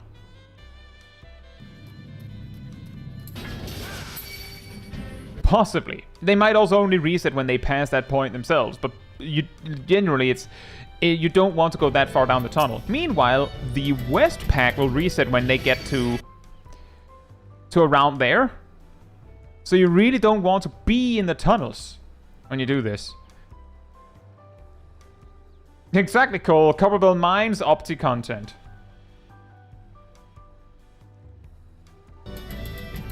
So you really want to be sure you don't actually exit this main room, because they can all be in the main room.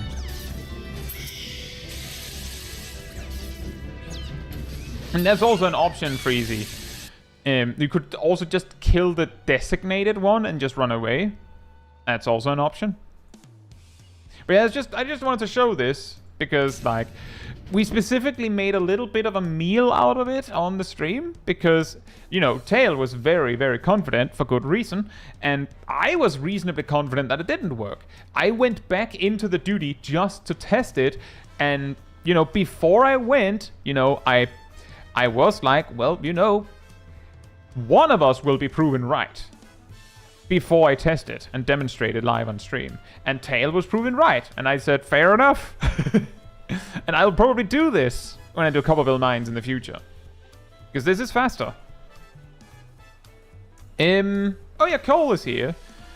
Is it correct that Cole is here in very short bursts, so it might be difficult to catch a moment where Cole is here for their clip? Or does it not matter that we grab your clip specifically? Can you dodge bomb AoEs without resetting them? As long as you don't leave that middle room, you can.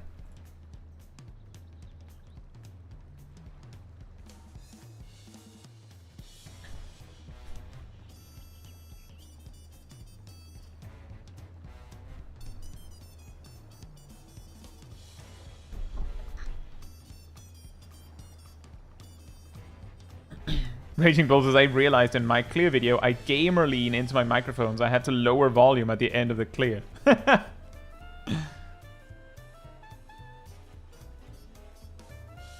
Well, while we wait for that...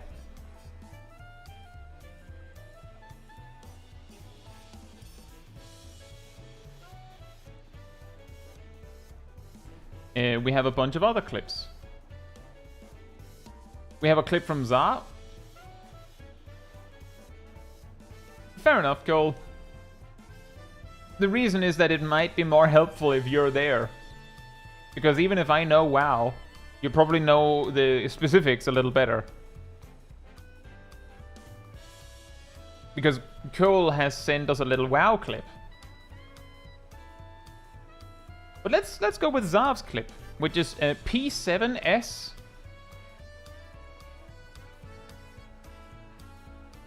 Oh, that's a good point, Shaq. You could do that.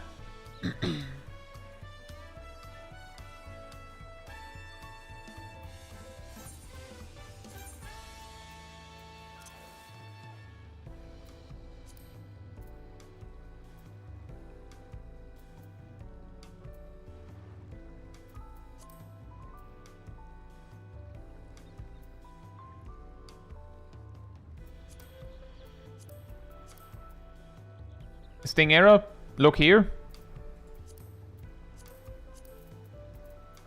Character configuration, UI settings, general. Scroll down to help, display action help, fixed. And if you want on the other side, I think. Okay, now that's a little strange. Okay, so fixed is everything on the right. Fixed reversed is... Huh? What? What? That's weird. That has to be a mistake.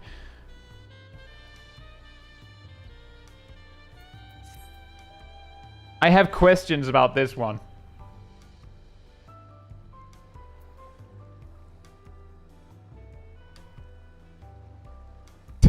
Items go there.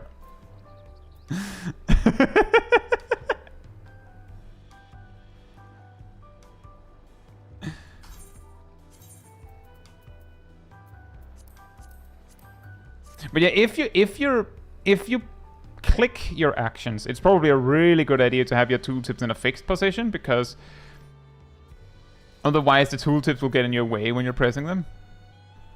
Those are inventory settings. Fair enough.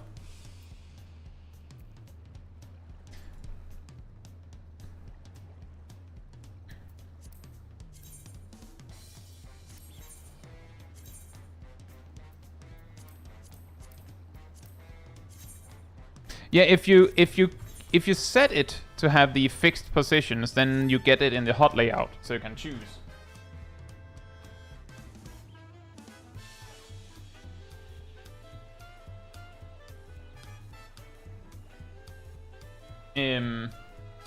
Thank you, Shaq.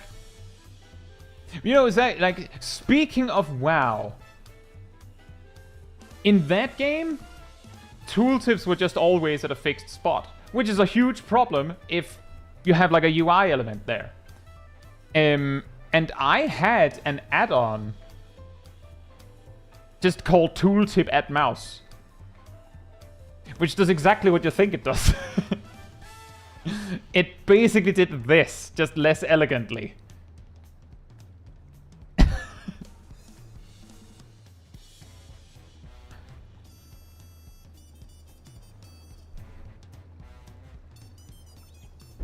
You could actually customize it to choose how many pixels in a specific direction it was like offset, because if it, like, sometimes it might be difficult to read something because your cursor was over the text.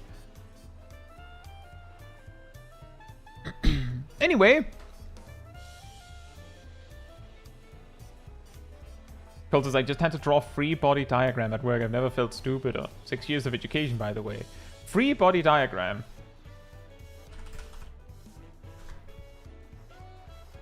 Oh. Well, I mean...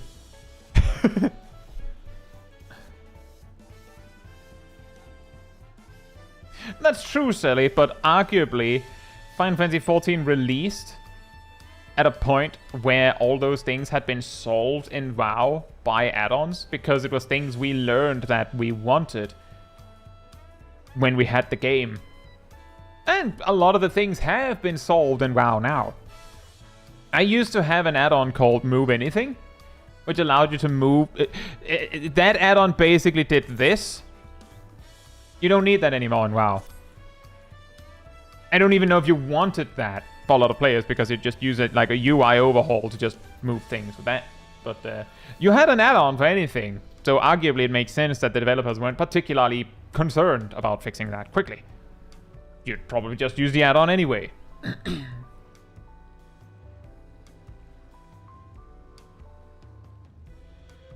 Right, so we have P7S minimum item level with echo.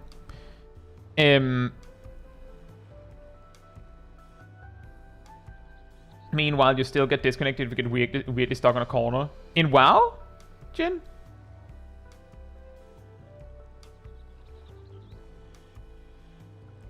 Other people still use LBI. I probably would too. Say, Killer Cat. Hope you're doing well. That is impressive, Jin. I remember that was still a huge problem in Legion, and I would have assumed that they would have finally gotten around to fixing it, considering how often Demon Hunters ran into it in particular. So I'm shocked they still haven't solved that one.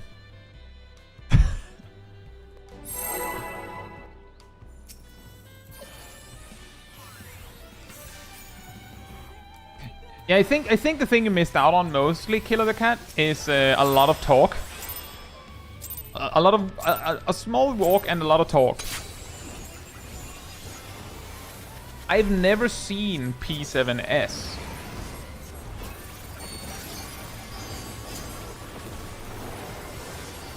The talk is the main thing. Well, we're still talking, thankfully. But yeah, in that case, you might have lost out on a bit. Oh yeah, and while we are on this, I believe Zaf mentioned yesterday that they just started on the P8S prog. Or was it the day before? Something like that. Which was a little funny. Not like like, how would you know? But the conversation did actually come up with, did you skip straight to 8 or did you do 1 to 7 before that? While this clip was hanging. As I just reiterating, kind of requires that you're really paying attention to that to know that, right? And Necrophits, hope you're doing well.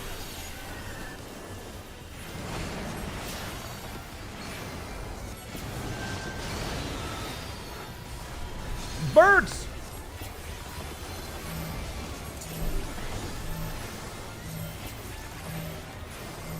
You know, I just really quickly want to take a moment for this positioning to just say, I mentioned this on P7N.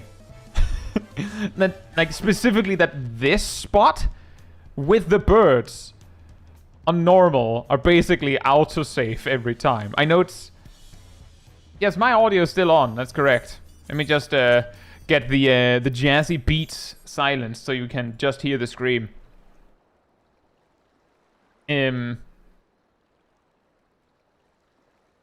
But specifically this kind of safe spot, consistent safe spot, is a thing on normal as well, with specifically the birds. Just really random detail where there is some sort of strange overlap. The difference here is, of course, the Savage version is, like, really early. Say goodnight.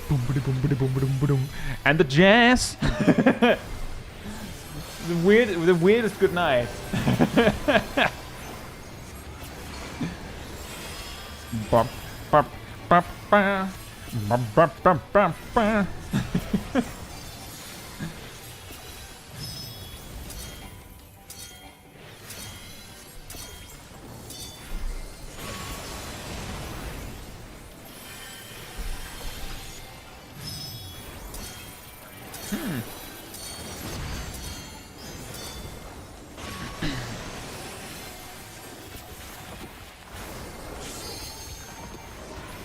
Endwalker, when every Savage raid wight had a bleed on it. Was it every? Because the thing I recall was the first raid tier, I think some people complained that there wasn't enough to heal. Then the second raid tier, they put dots on everything. And then people complained that there were too many dots. And then in the third raid tier, I think they toned it down a bit. Something like this.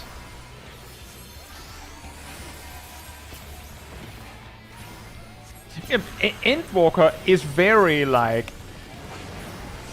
If you're well acquainted with boss mechanics, it has a strong sense of, like, you know that this is an Endwalker duty almost by just getting the cliff notes. Call it malicious compliance by the devs. Thank you, Shaq. Because if it's an Endwalker fight, the hitbox is probably hugely enormous. And dots and scream.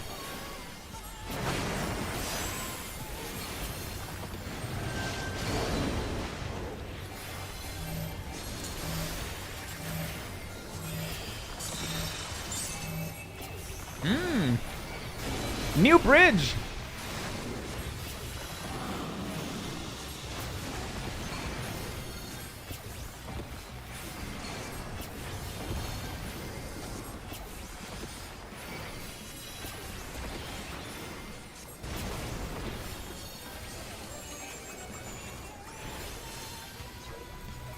The fidget spinner!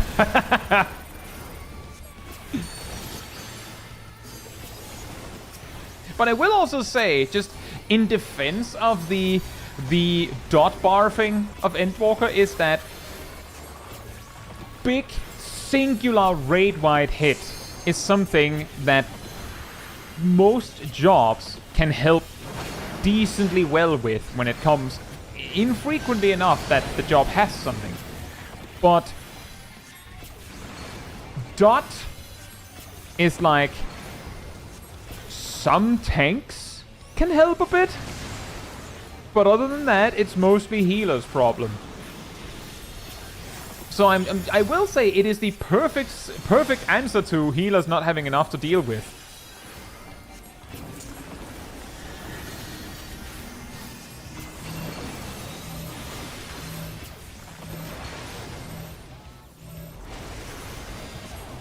Oh, that is a scary timing of the platform changing. Are those air circle AoEs moving slower than in normal?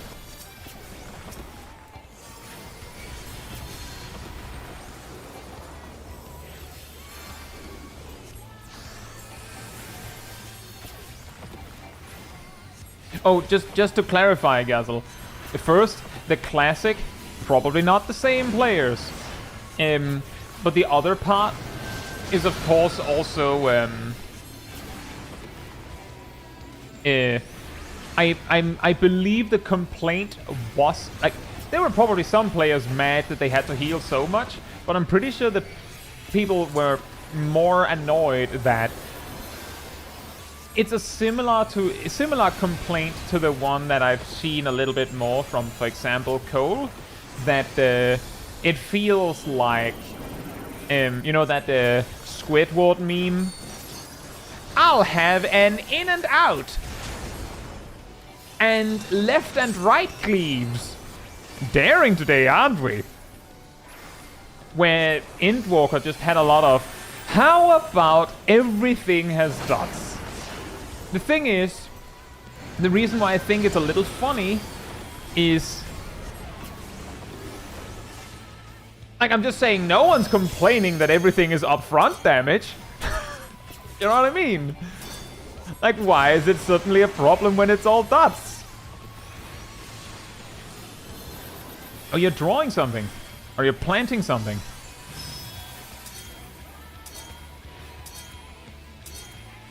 So it is a little bit like, there's so many dots, but then again, you weren't complaining when everything was upfront damage. How, like what else do you do? I do recognize it's maybe a little bit, oh wow. And we have a death. No! How many other ways can you deliver damage than upfront damage and damage over time?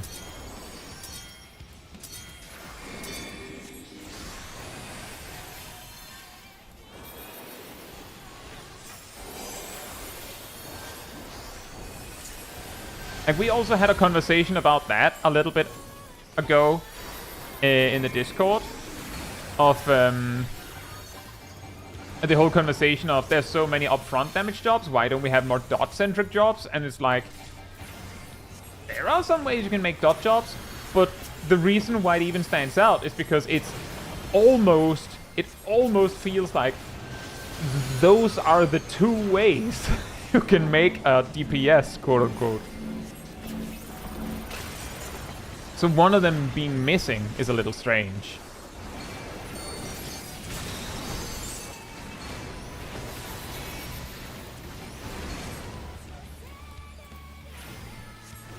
Raging Bull says, we did have dot jobs, Squeenix took them away, look at Shadowbringer Summoner. Shadowbringer Summoner was not a dot job in my opinion.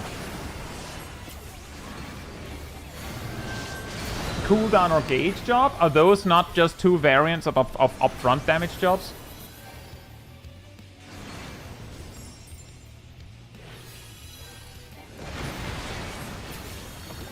That's a weird animation choice for frontal comb. Hey, Mr. Bright. Hope you're doing well. You could make multi-hitting moves. You could, yeah. But, I don't know if that would define a job. I feel like actually Viper is kind of trying to do that with their OGCD follow-ups.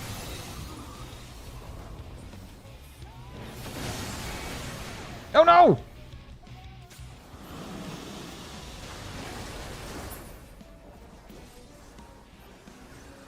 And that's true, Leah. That is a way to like change the shape of the damage you do to like change the way you produce the upfront damage you do.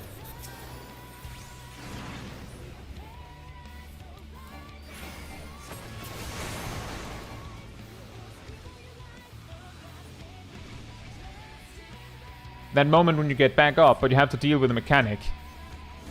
And you barely get a chance to get back up before you die again.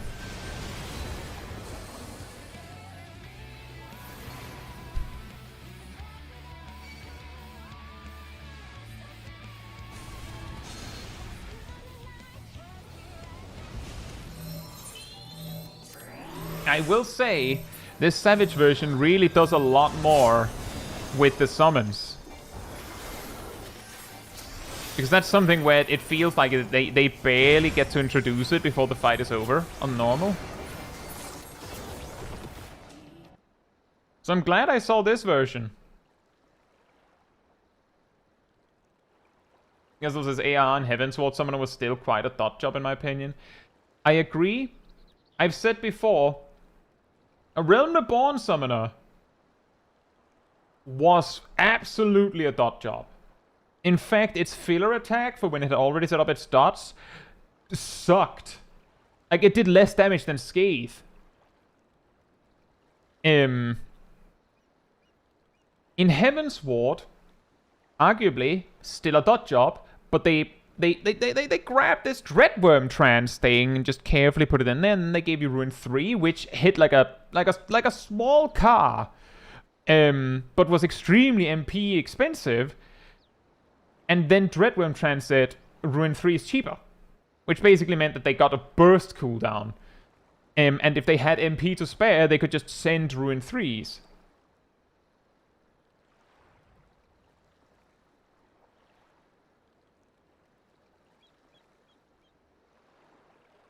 And then Stormblood, they gave you Bahamut, which is more burst. And in Shadowbringers, they gave you more Bahamuts, twice as many, or essentially just as many, but in less time.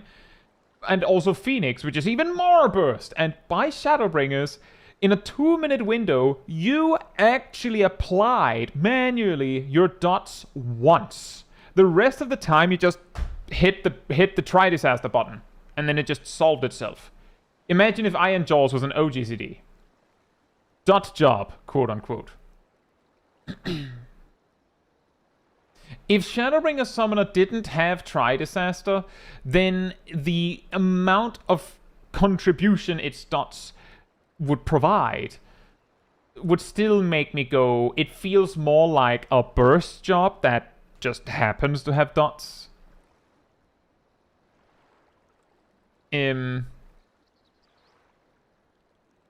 I think Shadowbringers and Endwalker Summoner are really different. It's just that neither was a dot job.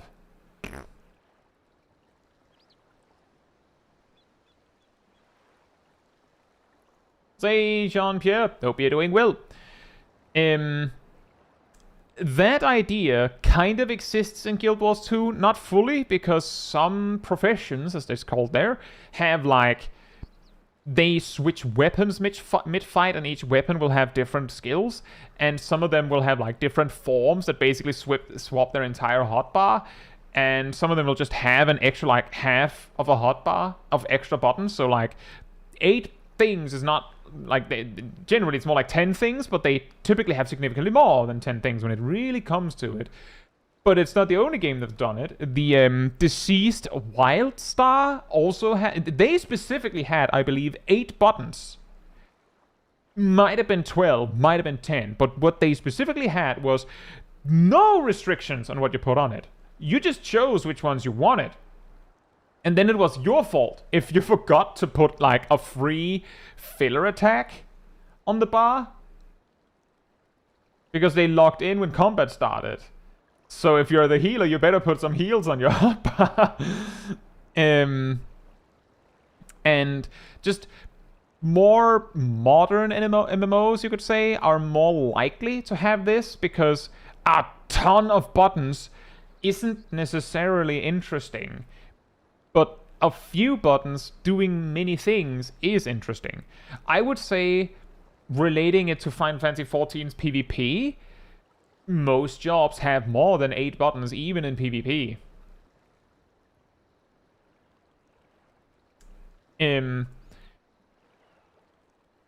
But even there, even in Final Fantasy XIV PvP, I would argue that a lot of the buttons don't have that much depth. When it really comes to it. Basically, actually what Cat was going for is, have you ever had to fight a rock in Frontline Shadow for a long time? That's how raiding with PvP Kit would feel like. Not fully, but yeah, it's pretty close. Because if, like, basically, if they made Final Fantasy XIV PvE just be one hotbar of stuff, then they would have to really make each button count. I would say, based on what I've seen of 14 mobile, that's kind of what they're going for. You can actually see, if you like, you can Google Final Fantasy XIV mobile jobs, and you can actually read most of the tooltips on console games, Ricky, for instance. You will notice that a lot more, there is no such thing as this is your single target option and this is your AoE option. There's just the attack option.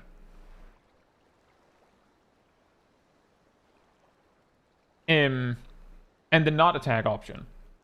A lot of things are merged together to make sure that it all fits in the smaller button count. And I mean, it works, but the thing, like, my interpretation of it is, I will say they have managed to layer a bit more on each button. So, like, each button does a little bit more than one thing.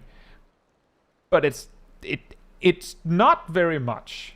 Like, I have sat down and looked at some of the, like, toolkits and been like, I mean, it probably looks flashy, and the snappier reaction time of things in the mobile version, based on what I've seen, probably makes it feel more satisfying.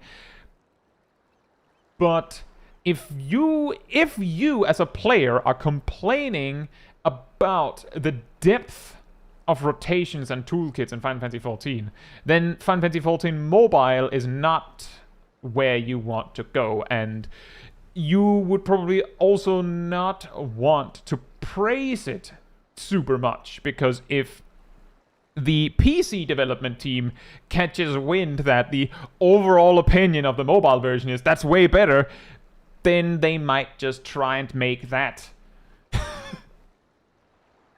Possibly. That's maybe a little bit of a wild take, but just saying. The thing that I think makes mobile awesome for those that have tried it is not the toolkits themselves, but more the overarching, more snappier design, which has nothing to do with the rotations. Actually, zero.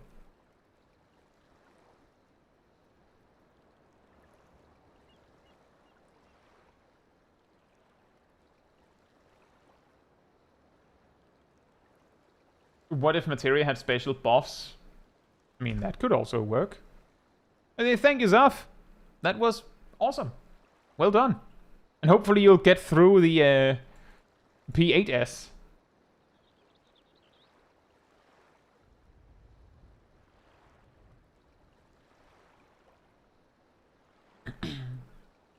And yeah, largely speaking, the PvP toolkits in Final Fantasy XIV don't need to be super deep.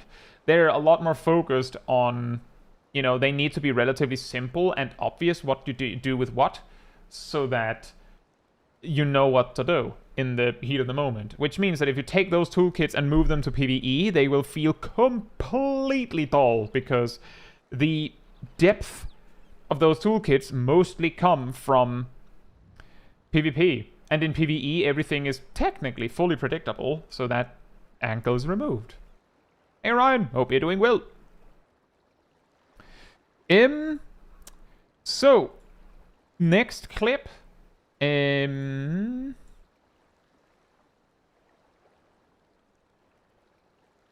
Agent Monica here?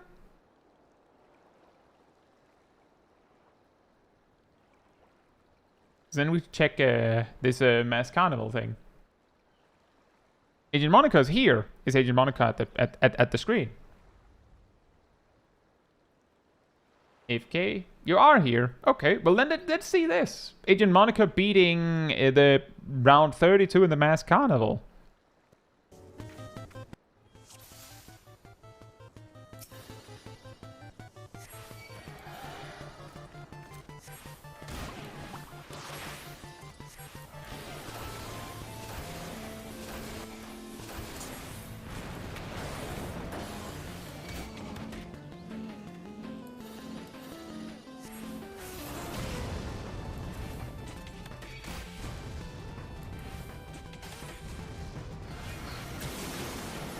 I'm pretty sure I haven't beaten this guy. Not because I didn't try, I just didn't. Or rather, precisely because I didn't try. I just didn't get around to it.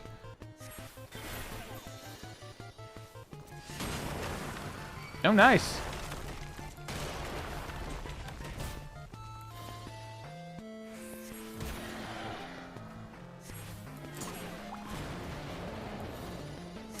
Is he immune to Mortal Flame, or was it a case of don't have space for that?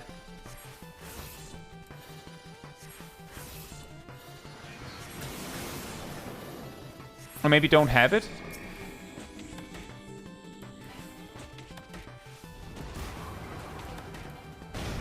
You don't have Mortal Flame.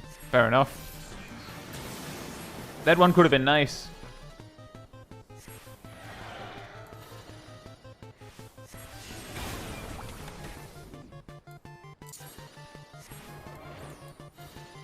I specifically know for certain I didn't beat him because I'm pretty sure I still have the level 70 weapon.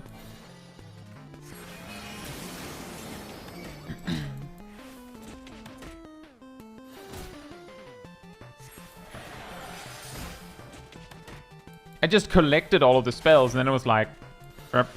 Yeah, Mortal Flame is the permanent dot. We also jokingly call it Mortal Cringe around here.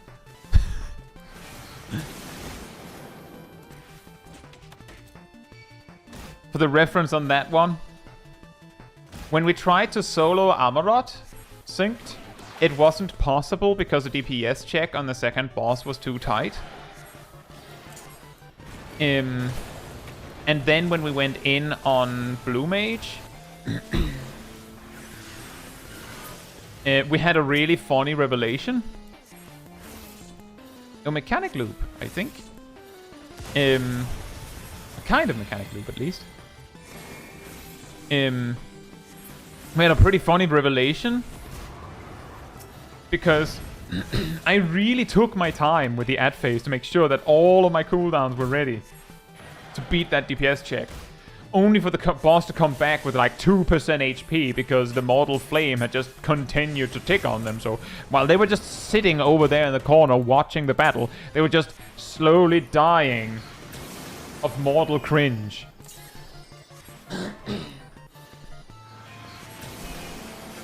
I never did go back to see what would happen if the boss died during the ad phase. I'm assuming it would just stop at 0.1%.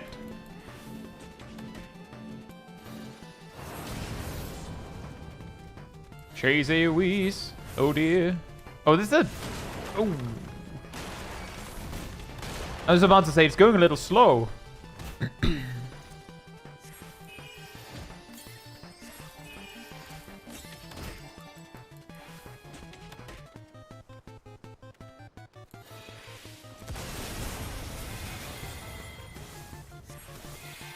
In a weird way, I feel like this...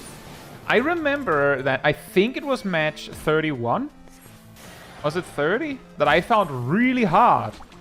So part of the reason why I didn't go in on Goldor was because I just didn't want to deal with that again. But this seems pretty manageable. It could also be that Agent Monica is it like just makes it seem pretty easy by having the practice.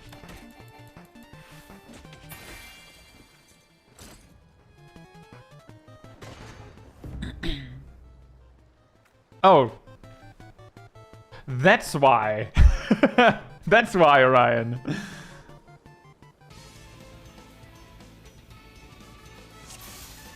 Because there's a round 2.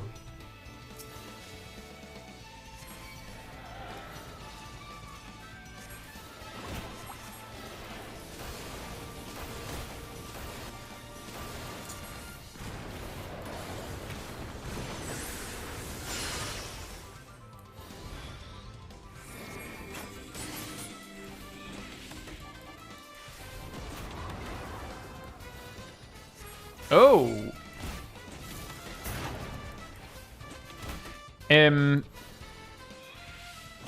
So really random thing looking at your hotbars. Am I correct in saying you don't have whistle or bristle on your hotbars?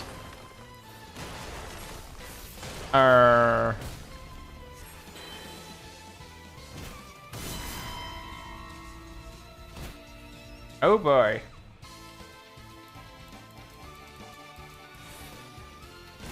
Yeah, that's basically a Diamondback check. Did you bring Diamondback? You don't really use them? The reason why I'm saying it is because you do have Tingle and you do have Triple Trident. And if you bring Bristle and use it... No, wait. If you bring Whistle and use that before Triple Trident, but possibly after Tingle, or even before Tingle, because Tingle is magical, you basically just make Triple Trident 50% stronger. And Triple Trident is already, like, you're using Tingle to massively increase the damage of Triple Trident, so if you also had Whistle, you would increase it by... Actually, it's 80% because it's Whistle. And the reason why I'm asking about Bristle is because you can do the exact, or a similar thing by using Bristle, and then Breath of Magic, or Bristle and then Song of Torment. Although, if we assumed that you had every spell available to you in your toolkit, like if you had all of the spells, you would probably not use Song of Torment, because the meta strat is to use Nightbloom, which applies a 1-minute version of already Bristle boosted Song of Torment in an AoE, and it's an OGCD. So you would probably just replace Song of Torment with Nightbloom. But you might use Bristle for Breath of Magic and Mortal Flame. That crystal makes him immune to magic while buffing his own magic damage. I think, isn't there something about an achievement for beating him without touching his crystals or something? Sounds like the same thing. Yeah, exactly. I assumed you didn't have Nightbloom, but specifically Bristle and Whistle are very easy to get, which is why I assumed you didn't have them, because you chose to not have them. Just like looking at the spells you do have equipped here. Basic Instinct doesn't work here. Angel Whisper is pointless because there's no one else there. Off Guard is 5%. Like, if I was hurting for buttons, Off Guard would probably be the first thing out the door. And that's basically me not even touching any of the of the buttons you might have for situational concerns. Oh boy. That is a lot to pick apart. And just to be clear, I'm specifically evaluating some, like basically your loadout picks. I'm not really too concerned about whether you're doing your rotation actually perfectly. Like, this is the kind of fight where if you mess it up for a moment, it's over. So losing DPS to make sure you get it right makes sense.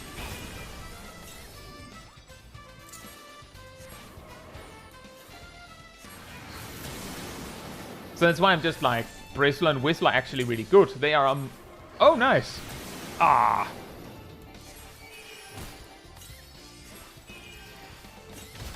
They're just, they add a lot of value to a cooldown you have already picked. Between the two, like, the problem with Triple Trident is that to me, it feels like a 3-button package. Like, you don't want Triple Trident alone, and you don't want it with only Tingle, and you don't want it with only Whistle. So you kind of need all three, and that's a lot of buttons for one move every, like, 2 minutes. While Bristle is like, you'd pick Breath of Magic on its own. You did. And just adding Bristle means that your Breath of Magic does 50% more potency. If I remember correctly in my video of the single biggest hit, I believe Breath of Magic was like, if dots counted, then Breath of Magic was very high up there. But then it was like, but if dots count, then Mortal Flame exists.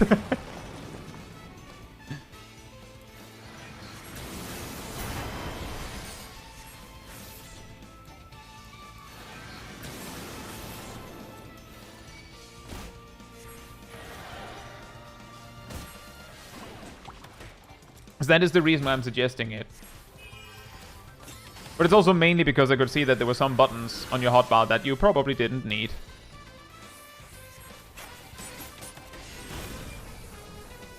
And I would probably gone into a fight like this, specifically making sure that I had every button I needed.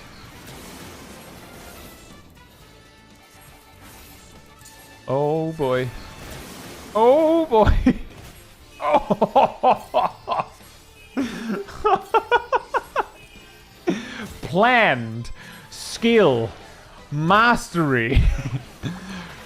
Fully logged in. Gamer leaning. Worth it.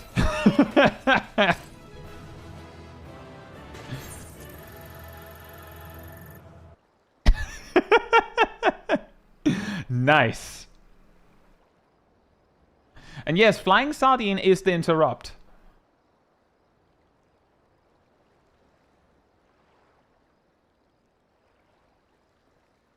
I have a feeling every time he'd do that combo, I would just, like, cancel what I was casting to dodge. Well done! Basically, what I was suggesting was just, you know, loadout improvements. You'll notice if you've ever seen me, like, load up my Blue Mage, I almost every time have to fix the hotbars and add something or change something, because it has to be just right and all that. So I see buttons on your hotbar where I'm like, that doesn't do anything here. I'll immediately start looking for, you know, buttons that you don't have that could have helped, like Bristle and Whistle. And by the way, just while we're on the topic, the jank and awkwardness of having to, like, make your loadout is exactly the reason why they give you 5. You know, what I would really like, though,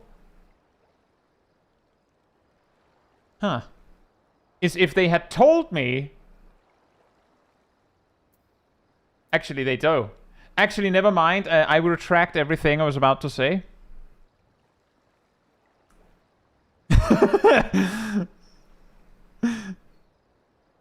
You know what?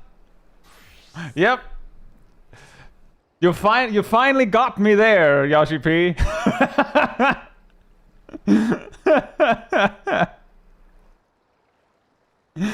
Actually, no further complaints. Read your tooltips? Yeah, exactly. Read the gray text.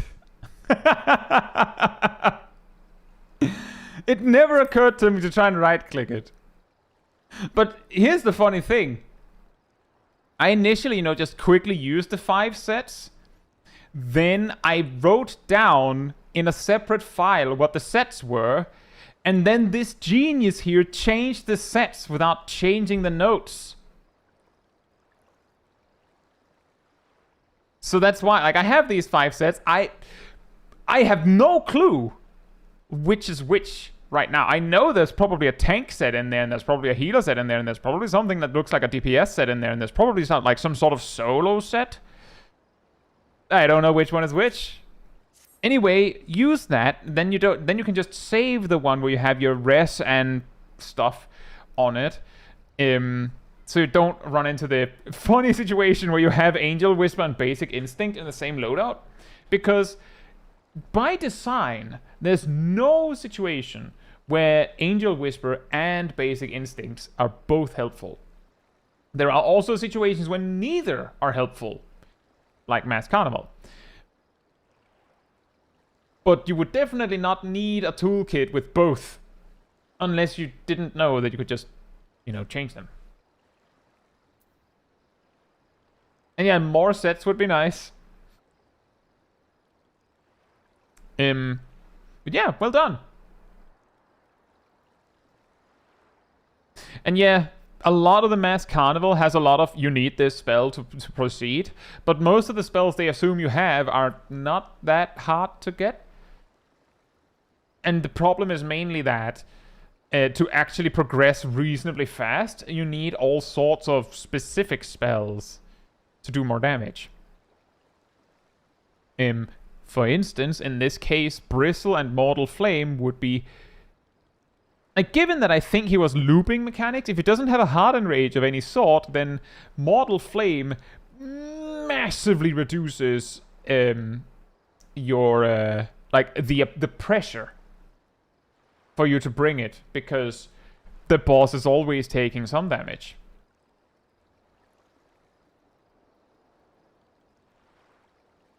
But yeah, well done. Should we check out this WoW clip then? And then we have some more funny clips, you could say.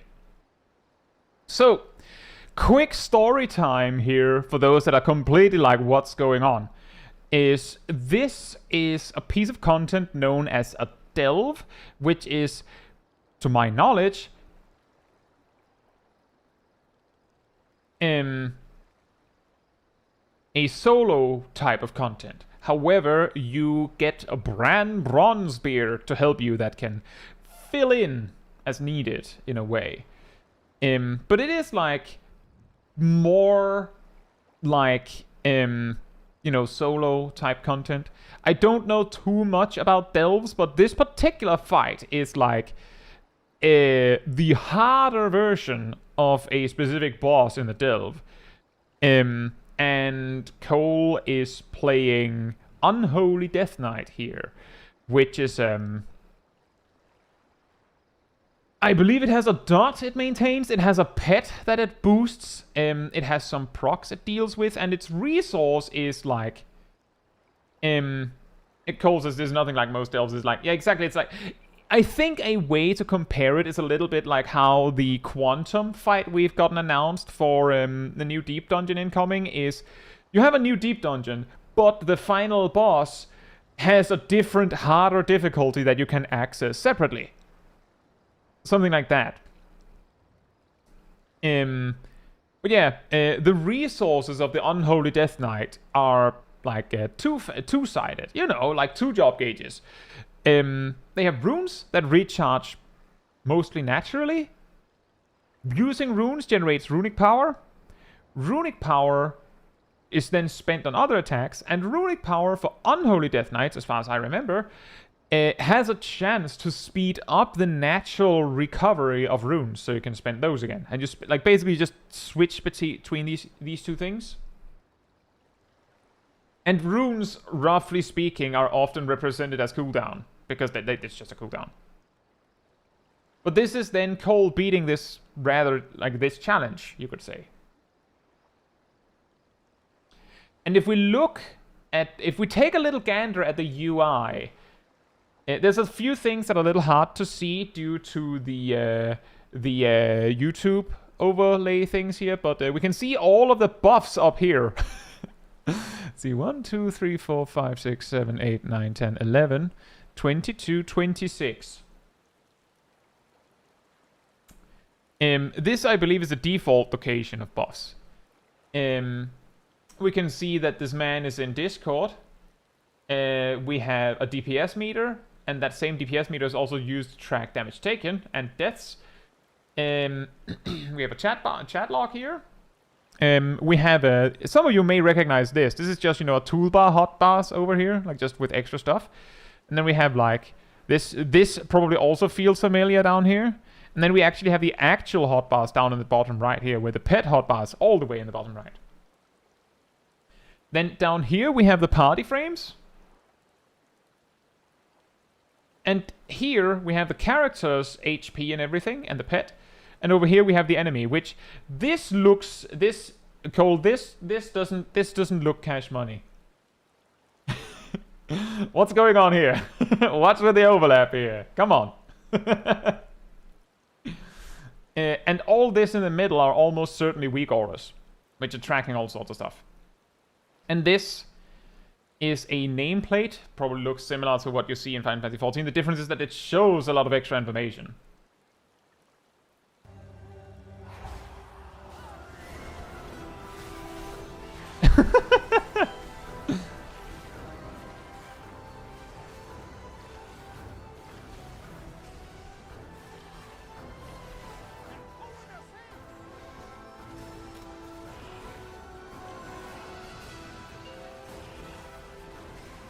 It's not a true WoW UI if things aren't overlapping. Okay, fair.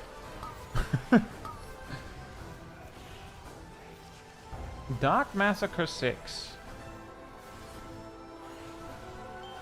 Those Nexus daggers are pretty insane. I've been told that this mechanic is really mean because Bran, your NPC companion, can just do it wrong.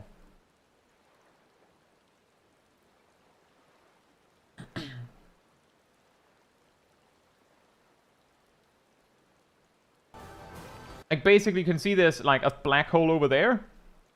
And there's exactly 2 spots. So he will go to somewhere, and you will go to somewhere else. If supposedly, I believe there's a chance that he'll just put it there, and then it's over. They might have fixed that.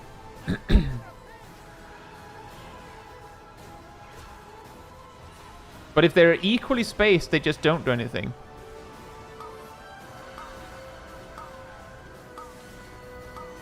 What is this Dark Massacre? I'm guessing it's important due to the dinging noise it makes. My favorite experience with Bran was some of my first experiences with learning about delves was him bugging out and pulling mobs for you. Just a moment. And then saying something that could be interpreted as super toxic, and then immediately leaving, because when you die, he leaves. You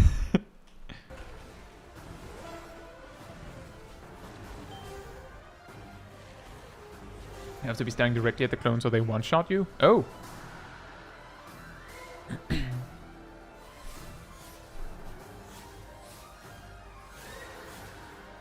Okay, I've lost it.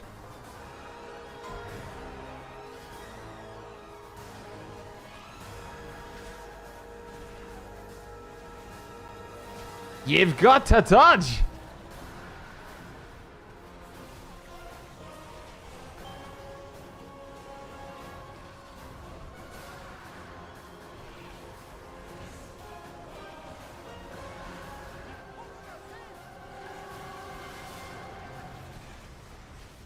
They're pulling us in!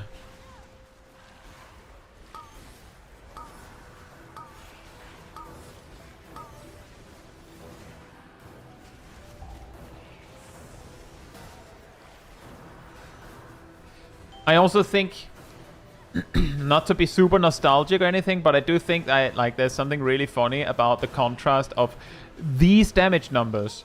Remembering that the first time there was a stat squish, one of the reasonings for it was that the amount of numbers made the numbers feel meaningless, and ultimately only like the first 3 numbers is what you care about. So it made more sense to squish the numbers. Back then, a well-geared tank had 10 million HP.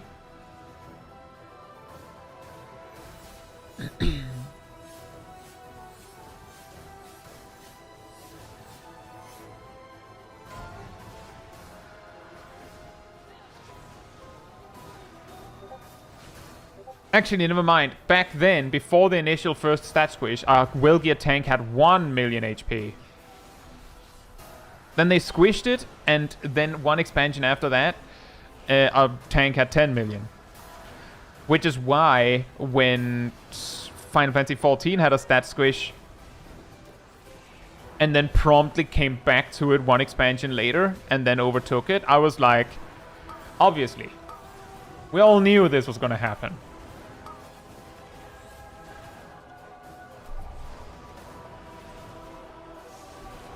Are you talking about the portals mechanical?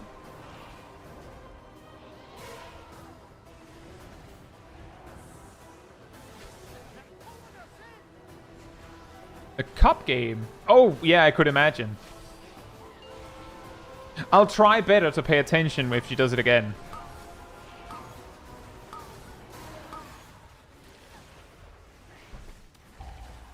They're pulling us in! Invoke the Shad.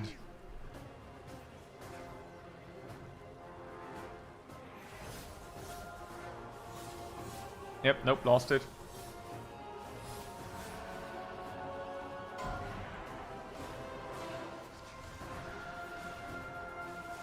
I'm guessing I'm guessing either A, you don't have time to think about it, or B, all the clones are actually identical.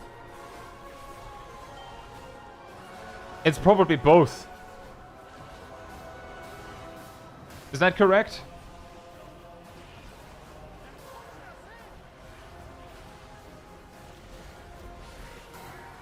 I mean, when she does the clones thing, are the models of the clone literally a perfect copy of the boss?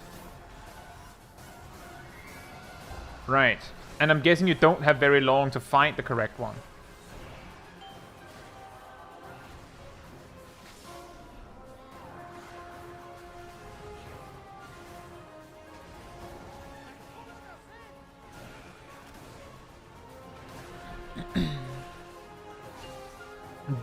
Way back in the day,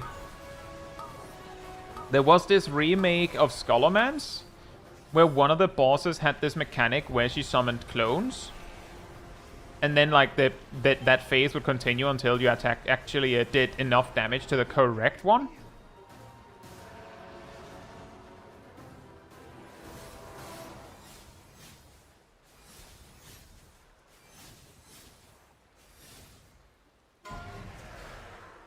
Yeah, exactly, the speeding girl. And the way a lot of people dealt with that is that they used a macro to just bring up her actual model on their screen. Like, just produced the model, the correct one. And then that exact same frame, I believe, you could use to then compare the actual model of the thing you were currently targeting. So you could go, oh, this one is missing the bandana. Oh, this one has the wrong gloves. This one has the wrong pants or leggings. Because each clone had one thing wrong intentionally, so that you could see which one was correct. Because it wasn't like a cop game. She would just, and then there was just clones, so you wouldn't be able to guess correctly just like that.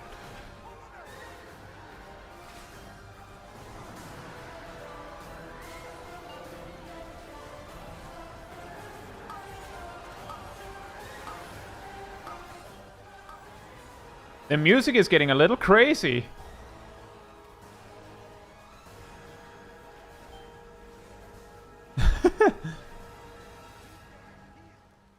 Gold says, I watched my Demon Hunter friend do it and it was way easier. Well, to be fair, just earlier today, randomly, I looked at Demon Hunter talents, and Havoc has so much speed, just passive speed baked into them.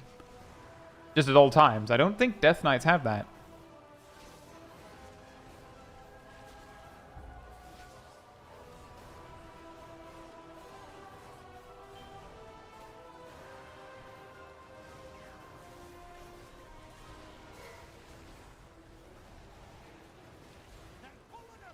They're pulling us in! Thank you, Bran. Doesn't the mastery give you a movement speed? Yes, it does. That is actually a talent, apparently.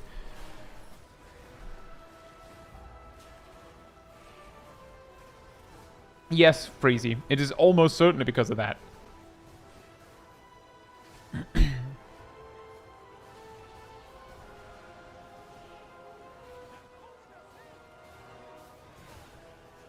Also, yeah, she has 5 stacks of a damage buff, doesn't she? Is it normal that the player character is that small on the screen? Yes. In fact, back in the day, you were even smaller on the screen. But yeah, in a way, if you think about it, the fact that the boss has this like relatively short rotation loop,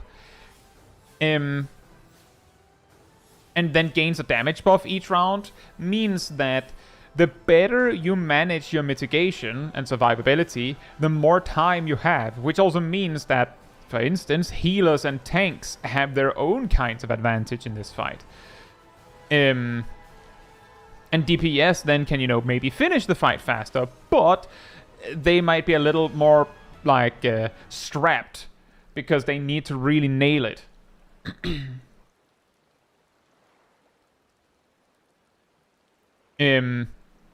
But yeah, I think it was it in Legion or was it after? There was some, like, back in the day, the way that you got the true zoom out in WoW was that you ran a command that basically set your max zoom distance to be like from outer space. I don't know. Like, you were like a very small person on the screen. But the huge dragons you've seen in the game, you could look them in the eye.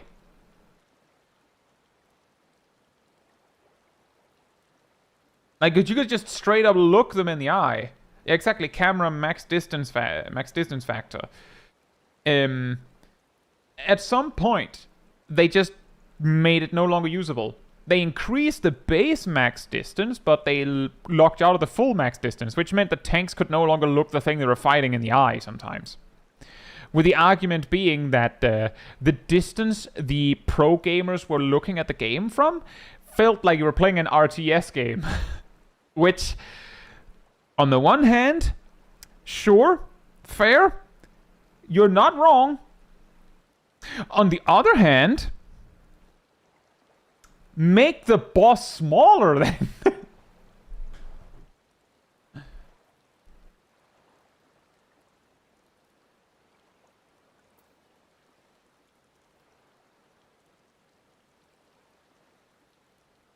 Yeah, exactly, Cole. The thing is, when you set the camera distance like that, you would like, if let's say you had your camera like this, and then like, okay, gamer time, you just keep scrolling, and you'd be shocked that it just kept going. Yes, Warcraft was an RTS, or is an RTS.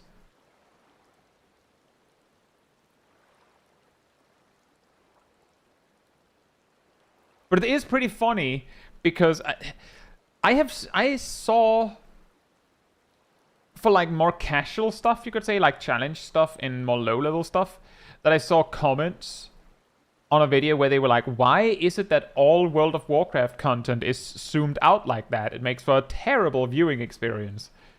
When I sat there thinking, on the one hand, yes, I get what you mean. On the other hand, the reason why you have the camera zoomed out so far is because if you can't see the thing coming at you, then you can't react to it. So you zoom out as far as possible to make sure you can. But you could zoom the camera out, like back in the day, you could zoom the camera out so far that there could, like, that enough is enough. you probably didn't need it to be that far out.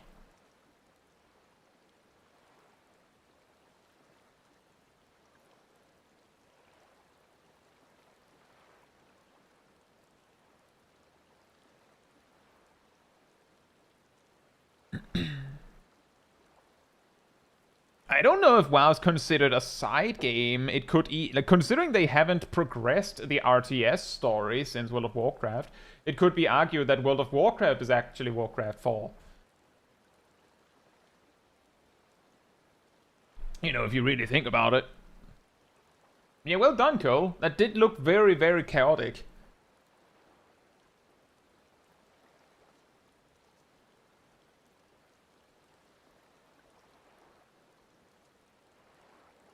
They were planning a Warcraft 4 before WoW took off. Well, to be fair, but based on what I know, they were planning a completely different MMO. And then they trashed that, and then they made WoW.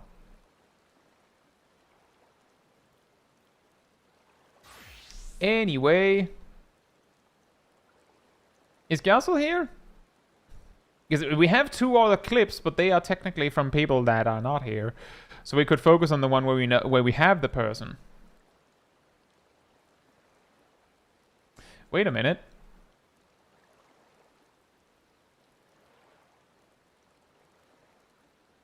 Why did I not have Raging Bull's clip open?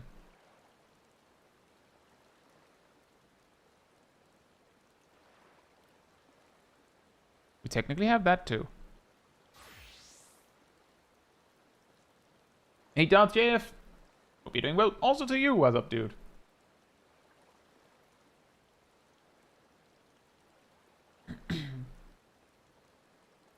So, apparently this is some Underkeep cursed challenge runs. Oh, multiple ones. Okay, fantastic. I like how you used my little podium at my house for this.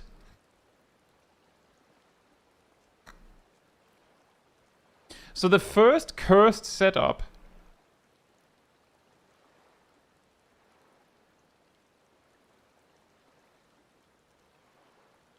Okay, I thought there would be a little bit more explanation to it.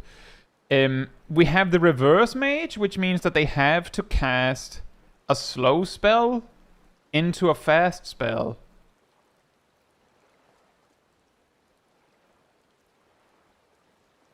And never the opposite.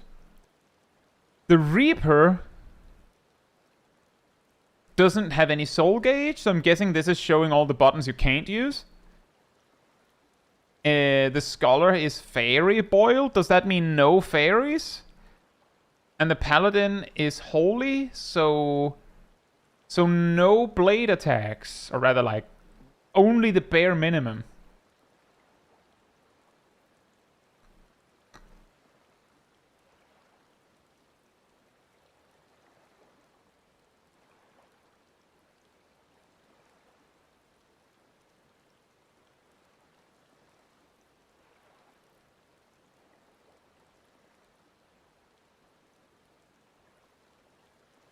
Oh, it's already sped up. There's no sound, so let me just get the game sound back so we don't sit in complete silence.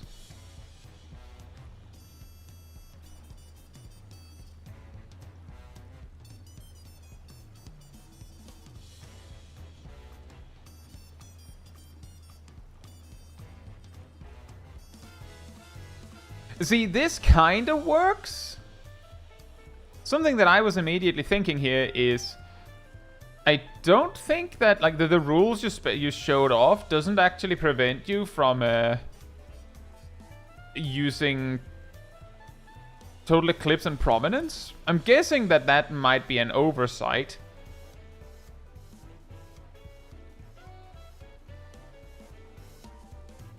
Because that's, you know, that's basically the entire AoE rotation. But you are using Total Eclipse and Prominence, so never mind. I'm guessing the rule is just you can't use it unless you have to, considering how many holy circles you cast.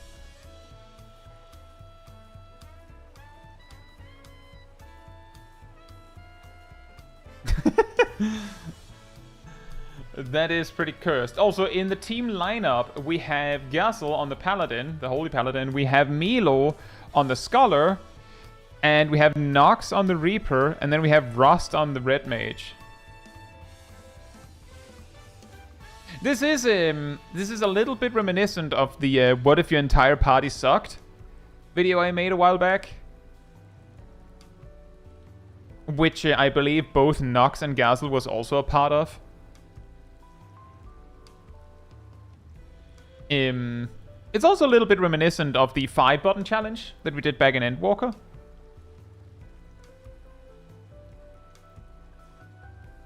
You know what, Ilana, you're right. I guess I have become a Savage Raider because I clearly can't read. I've done it!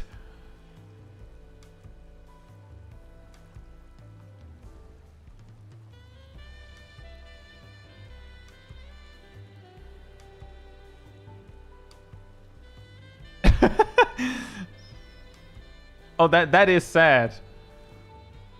There's not enough MP for the burst.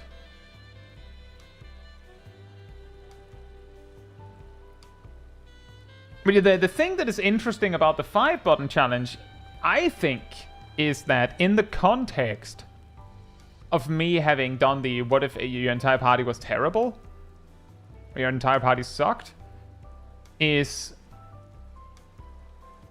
I wonder if the 5-button challenge would be faster than a team being instructed that you can't do that or that or that.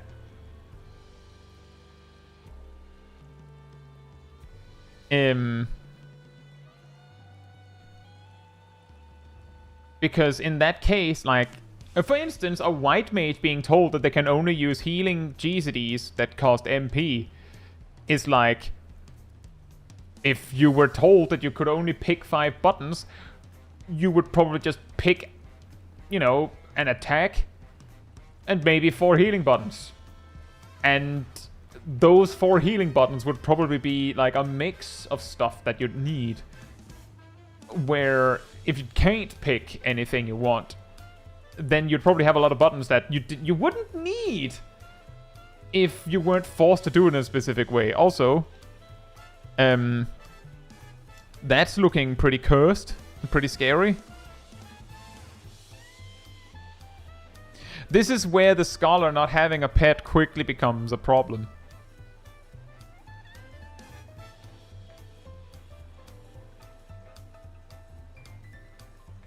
That's really the perfect boss music. It's really your all theme. If I could easily just flip a switch and the game would play something else, then I'd probably just do that. But I'm in the city, so I can't just do that.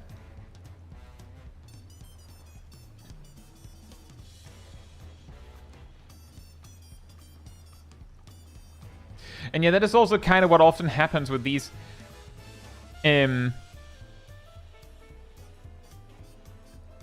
like these cursed challenge runs, is that what often gets you is you could teleport. I could. Is that you'll make a mistake because, like, you don't know what's optimal for this wacky rotation that you've built for yourself. Like, you don't know. Like, the thing is, there is probably an obvious, like, an optimal way to do it, but because of some of the restrictions that you've kind of put on yourself, it does get a little weird, because if you're only allowed to use your filler attacks, if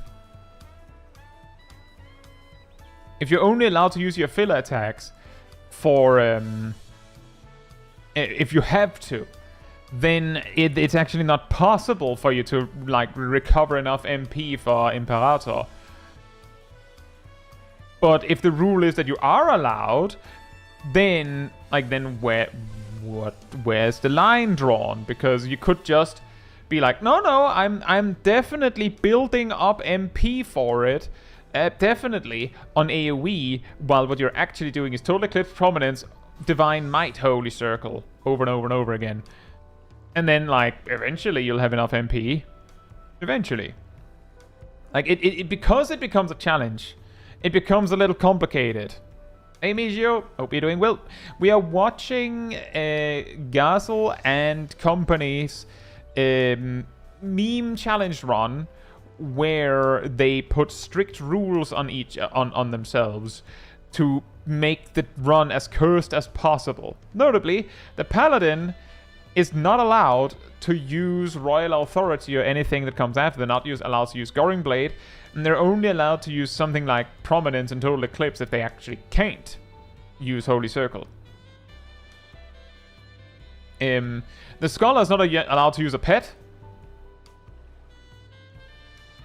The Reaper is not allowed to use Soul Gauge, which means they can't generate Shroud Gauge.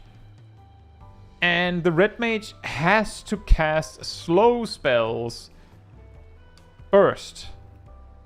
So they have to dual cast the fast spells.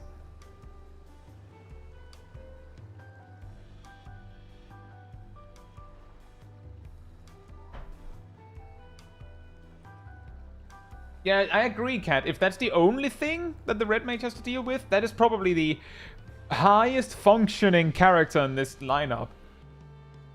As far as I can see, based on what Ross is using, it does seem to be the least limiting.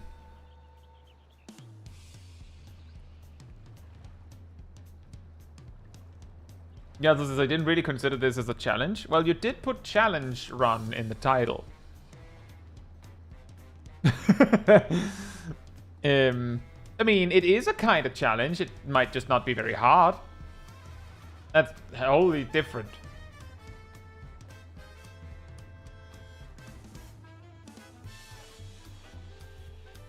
It sounds like it'll take 40 minutes to run a single dungeon.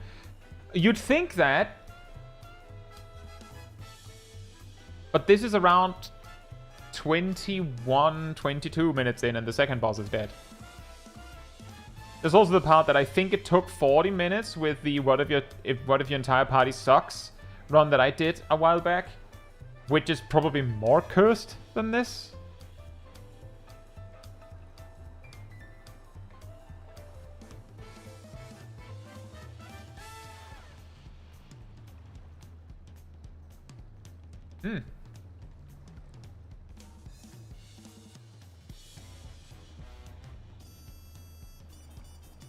By the way, there's multiple runs in here. That's why it's so long. I'm assuming it's both. It's like 2 dungeons. So maybe we should watch the other dungeon from Milo's perspective, since he posted that too.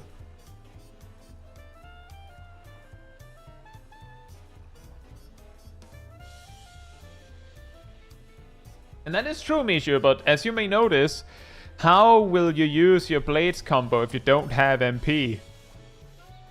Costs 4k to use. While that is something that within the rules is something Gazel could deal with, it appears to be a common problem.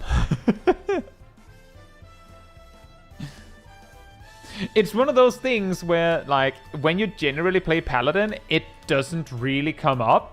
That, oh yeah, the Confiteor, like, Blades combo actually costs 4000 MP to do.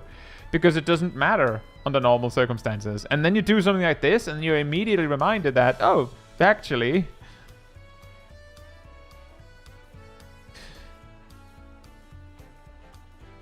It's basically, the key is that all jobs recover 4000 MP per minute by default while in combat. And Paladin, just doing their 1, 2, 3s and everything, will generate 1000 from Riot Blade, and then 1,200 from the Blades from the Atonement combo. And then they'll spend 1000 on Holy Spirit. So if they are only doing the filler combo outside of the burst, then they're generating 1200 in addition to the 4000 from just existing. Riot Blade should be enough to help you sustain, no? Yeah, but if your rule is that you have to cast Holy Spirit until you're dry, and you should only use Riot Blade if you can't use Holy Spirit, then it is easy to get confused and not remember that you have to actually, you know, hold 4000 for the burst.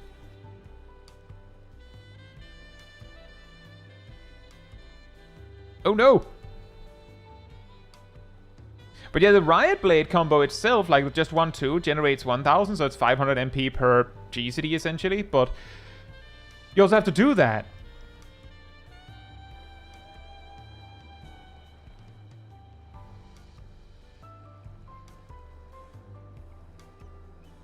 Right.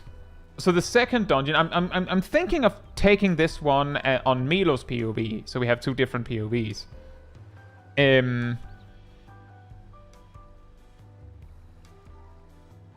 But the second set, we have the Calm Warrior, which means no beast gauge, I guess. We have the Realist Astrologian, which means all of the timey-wimey stuff and the card reading and all of that is gone. We have the Silent Bard, which means no music. That's really bad. And then we have the Balance Mage. And the Balance Mage means you're spamming Fire 3 and Blizzard 3 for the most part.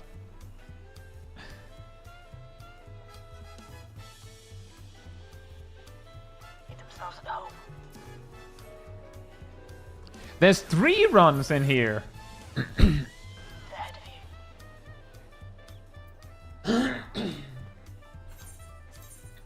Milo's version has sound.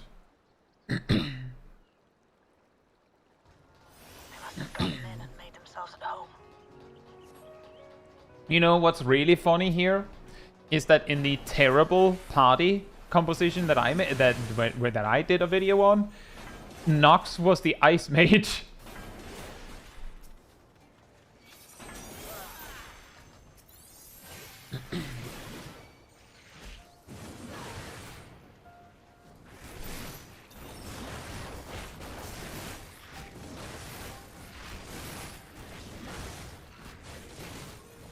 You know what's really cursed here is the fact that it looks like Milo's I have aggro on these color is the I'm in combat with these things.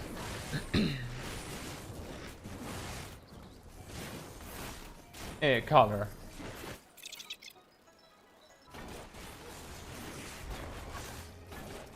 I would say in terms of mobility, Ice Mage is probably more cursed, or at least was. Because back when I made my video, Blizzard 4 was still 2.5 second cast time.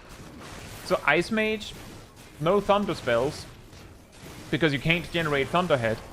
No fire spells, so no Paradox. And so you had Xenoglossy, I guess. But you only had full GCD cast times aside from that.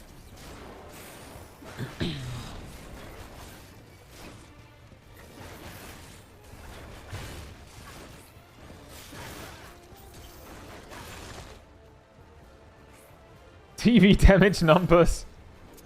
Big.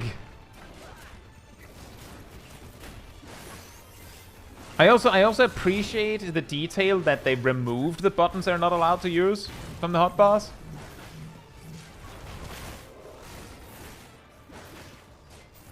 Because I do recall on the 5-button challenge back in Endwalker, people would sometimes accidentally use a button that they weren't allowed to use because, you know, they didn't want to destroy their hotbars for a little duty. Uh-oh.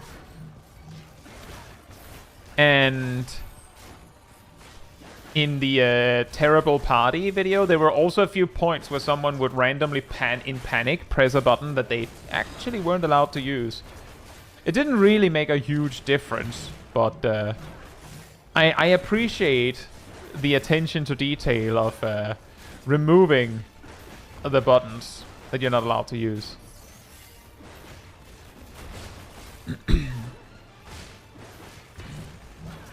This does, however, also demonstrate that the challenge only goes so far before you go, we've kind of seen it. Not as a not necessarily as something bad, but I'm just saying. The fight is a little longer, but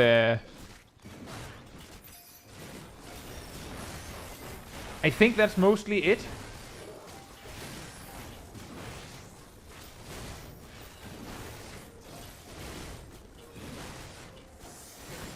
Yeah, I usually took a picture of my hotbar before I ruined it. Can't just dungeon run but slow? Yeah, exactly. That's kind of the problem, right? Is that in a way this is sometimes the reason why you'll find, like in my mental roulettes, that I'll do a whole dungeon. It might be 30 minutes long because something weird goes on, but what happens is the only point where something interesting happens is the point where things went wrong, and then the rest of the duty is just, and then stuff happened. Which does sometimes mean that I could sit in a duty for 30 plus minutes and have nothing to show, because that's how this works. Let us measure your strength. Like if we're looking at Soldier S0 here,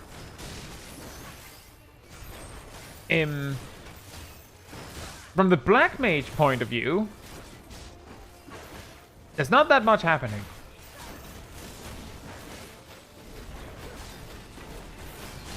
You're actually nearly as mobile as you would with a normal build or a normal playstyle. For the Bard, it's really, really dot maintenance and some OGCDs. For the Warrior, you just don't, like, you basically removed all the high points in the rotation. The one point that gets really interesting is the Astrologian. But since the Astrologian isn't, like, barred from using GCD healing, it only gets scary if an enemy, like in an AoE pull, really pressures the team. Otherwise, Helios Conjunction is probably enough a lot of the time. Also,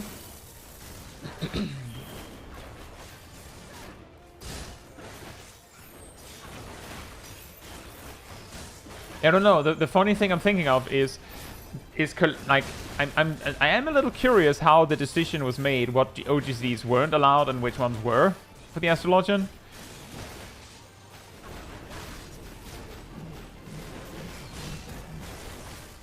Oh yeah, that's true. The Astrologian only has Lucid Dreaming because no card draws.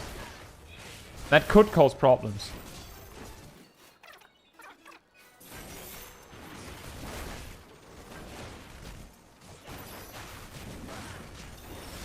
All the celestial stuff, right?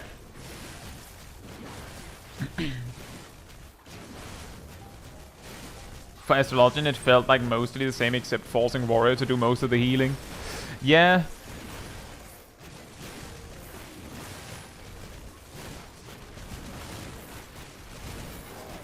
Yeah. If I remember correctly, for the Your Entire Party Sucks video, I believe Gyasel, who was Dark Knight, was instructed that they were barely allowed to use defensive cooldowns at all. Yeah, also that, Naomi. Realist Astrologian still uses magic. It's real to me.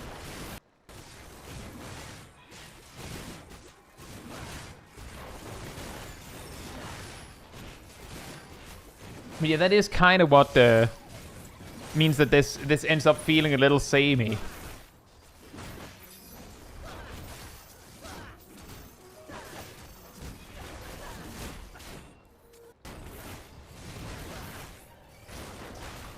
How will you handle this?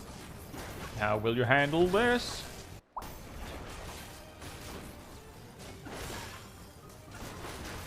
It was a long run. I think it was the longest of all. Well, in the first one, one of your DPS was allowed to play mostly normally. Perhaps a new approach to assess your adaptability.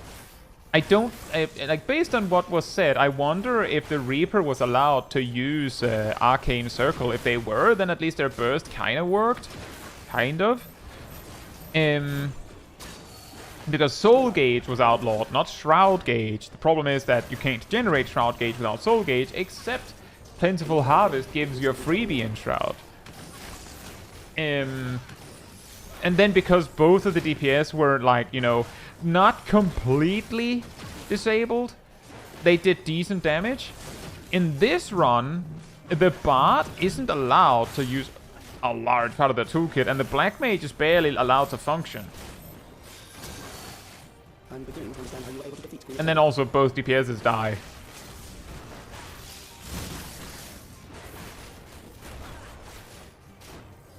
Also that Brontom, that is also something that makes the 5-button thing interesting, is that, first of all, it doesn't actually prevent you from doing anything in particular, you just need to choose.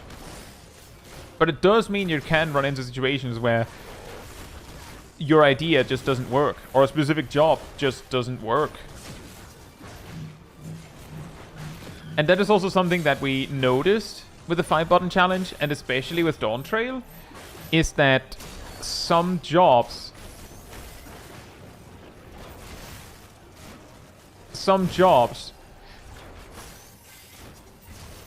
were very, very good in the 5-button challenge, especially in Dawntrail. Like, Viper is so good at it that it would almost make sense to just ban it. Because it's too good.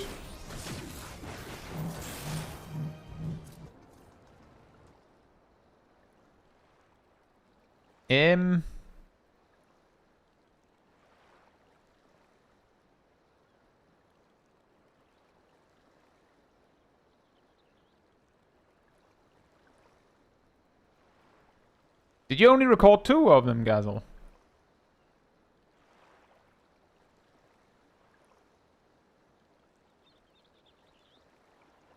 And see, the third one...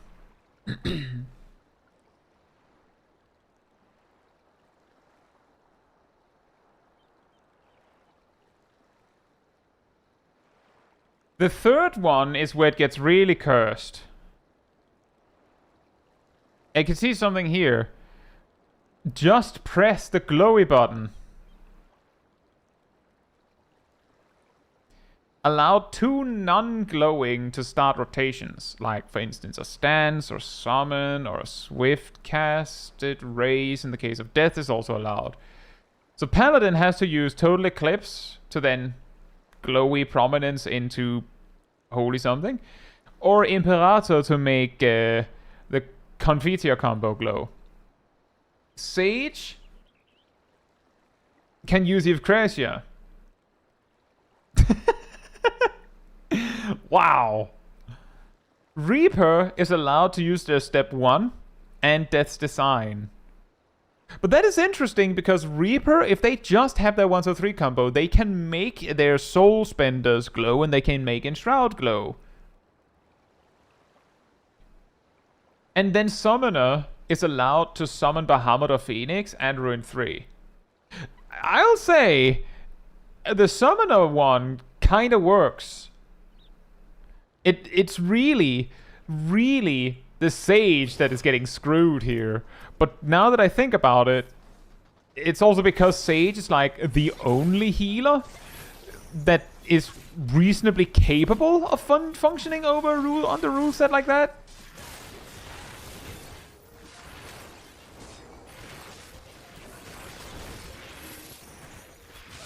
Oh, and Paladin can use Holy Sheltron. That's pretty good. Now this is challenge.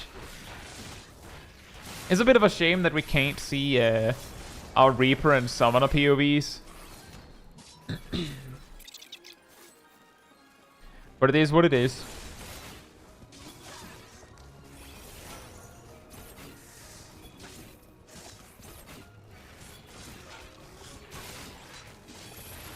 But yeah, genuinely, in a challenge, like basically the 5-button challenge for those that didn't know about it or haven't like weren't around for it, was you do a duty like an expert roulette or leveling roulette or trials roulette or whatever, But everyone in the party is under the 5-button rule set, or 6-button, or 4-button, or whatever you choose. The general idea is you're only allowed the given number of buttons, say 5. Macros are not allowed, with the express exception that, given that I, the streamer man, couldn't police it, if you used a macro to do something specific, but it only accessed one button, that was fine. Like, as long as you didn't abuse it to be like, well, I have 5 buttons, one of them is my entire 1, 2, 3 combo. Like, things like that. But yeah, generally, no macros. And, you were not allowed to set something up before the duty. If you enter the duty with, say, a tank stance on, you're like, well, I didn't, like, how weird, my tank stance is already active. Whoopsie. Guess I'll just have to keep it on because I don't have the tank stance button. Now, if you didn't pick the tank stance, then you had to turn it off when you entered. You had to do the walk of shame of grabbing the tank stance button, put it on your hotbars, and then turn it off, and then throw it away because you didn't pick it. And similarly, you weren't allowed to have a summon if you didn't pick the summon ability for it, and so on and so forth. Which means that you can probably already tell, that some jobs barely functioned. Because it was like, yeah, if you had like 8 buttons, then the job was amazing. But then some jobs, like Summoner, is like, well, to even play, you need Summon Kabi and Ether Charge. You know, Summon Bahamut. So you have 3 buttons left at that point. And you kind of need Ruin to turn into Astral Impulse. So that's 3 buttons. Now you have 2 left. What do you do? Other case, you have something like Samurai, where if you wanted to use Midara Setsugekka, you kind of couldn't play. Because you had, the only way to do that would be to make your Shisui the 3 finishers, and the Aijutsu. And I believe Gyasel did that one time. Then you also have jobs like Red Mage, where, I mean, you could pick, like, Jolt and the Flare, for instance, and then, actually, you could pick Jolt, well, you could pick Jolt, the Thunder, the Arrow. Maybe you could even choose to pick Impact, and then you would still have a button left over to pick, like, Moulinet. Because that is one button. And yeah, that is the kind of shenanigans we sometimes went with. It's like, Warrior, if you pick Fellcleave and Infuriate, then yes, Fellcleave turns into Inner Chaos, and that's allowed. You picked Fellcleave, you clicked Fellcleave, and Fellcleave happened to be Inner Chaos. Hey, Kraken Mo, hope you're doing well. We're watching our team here of cultists with the press the glowy button challenge, with the only exception being that the Paladin is allowed to use Total Eclipse and Imperator, the Sage is allowed to use Euthracia and Cardia. Of course, the Paladin was also allowed to turn on their tank stance. The Reaper is allowed to use Slice and apply Death's Design. And the Summoner is allowed to use Ruin and summon Bahamut or Phoenix. What you'll notice about all these things is that they result in glowy buttons. But otherwise, you're only allowed to press the glowy button.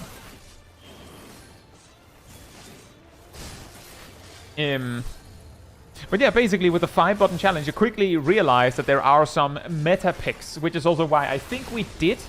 Like, I think I did, like, 3 5-button challenge streams, something like that, and then, like, we kind of just went away from it for 2 reasons. The first one being that, you know, there was, like, a meta forming. Oh, we almost had a Sage dead. And... oh, yeah, because the Sage isn't allowed to use glowy buttons, they can't use Lucid Dreaming or spend Adderskull. But there was basically a meta forming, And there was also the part that it ended. It was essentially Daily's Hangout stream, but where every duty took like an additional 5 to 10 minutes to get going. Because people had to, you know, like, okay, we're doing a duty. All right, what buttons are you picking? And then like you get into the duty, and if it's like a leveling roulette or like a roulette where you're not necessarily max level, you might go, oh, well, if it's this duty, I need to do. I have some changes. But that also means that a lot of the time people had to like really think about what they were picking, and then it just meant that there was a lot of prep. Oh, that is actually an interesting detail here. I remember randomly talking about what happens if you drag the Road Ripper over to where it's going to dash to. What happens? It just dashes 2 meters and then does the thing anyway.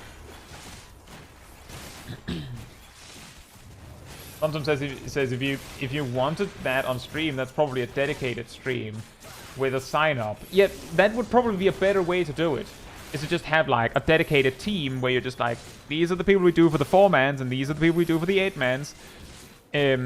And you have to have decided what jobs you're playing beforehand, and preferably try to like have a general idea of what you're doing. Because the thing is, you could land in a trial. Like, we go trials roulette, and we land on Dark Inside. We actually did that. We, in fact, what we did was, we queued for trial roulette, thinking it's going to be really difficult if it's something like Dark Inside. Boom! It was Dark Inside. Couldn't have like, I couldn't have intentionally made it any better than that. And then, like, you have to change your toolkit for that. Or you could have gotten, like, you go into a dungeon and you get one where, like, you'd rather have a different toolkit than the one you brought, and then you have to change it. But if you have a general idea of what you're going to do, you can fix it. Like, for instance, if you queue for trial roulette, you can probably expect that single target is fine. Thank you, Ardell. And if you're doing a dungeon, you will probably have to assume that, at the very least, the tank will need some AoE buttons.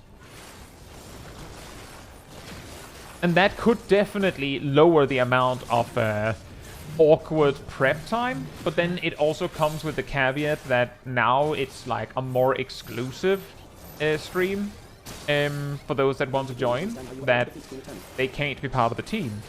But, you know, I guess, like, that's just how it is sometimes. Like, when I do the Savage streams, it's also a dedicated team, so it could be fun.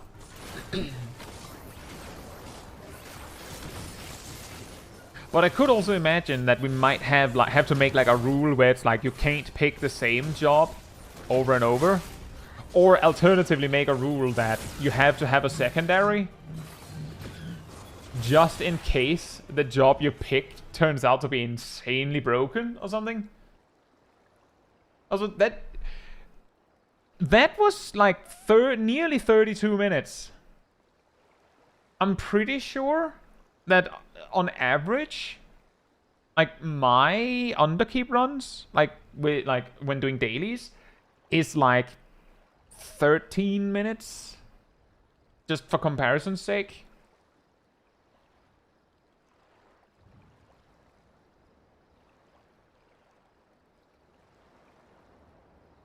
Russ says, I think we allowed lucid dreaming between pulls. That makes sense.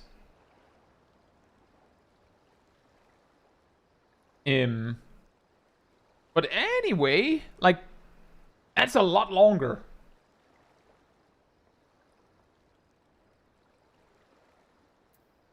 Does timer not start at 90? Yes, it does. Oh, right, good point. 22 minutes. 22 minutes, sorry. You're right, Kat. That's a lot better, actually.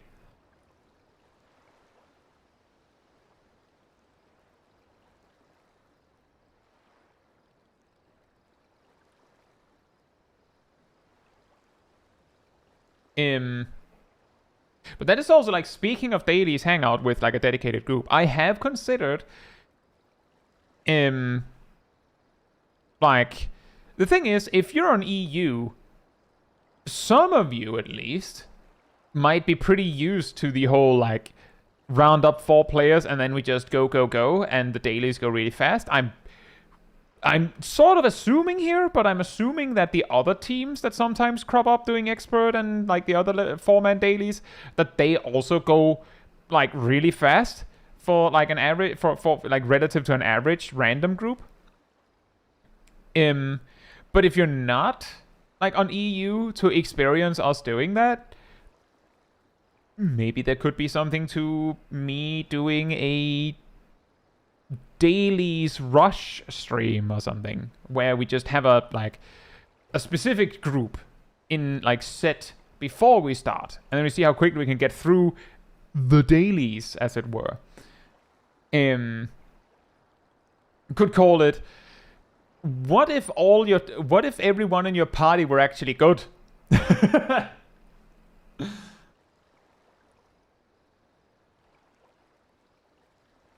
Try hard daily stream.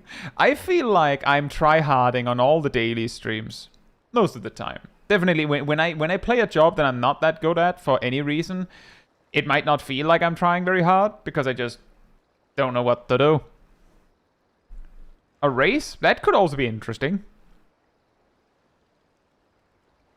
The slight issue there is, of course, that then I would need, I guess, another person streaming another team so that we're actually racing. And then there's also the part that it could be funny just, you know, just for the memes, because it's very possible that like you queue for your dailies and then one team gets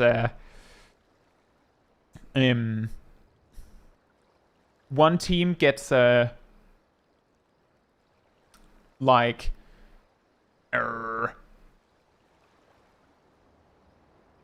what's a good one? You know, Ravana normal or Ravana hard for that trial, and then the other one gets Vorcolado. It's possible.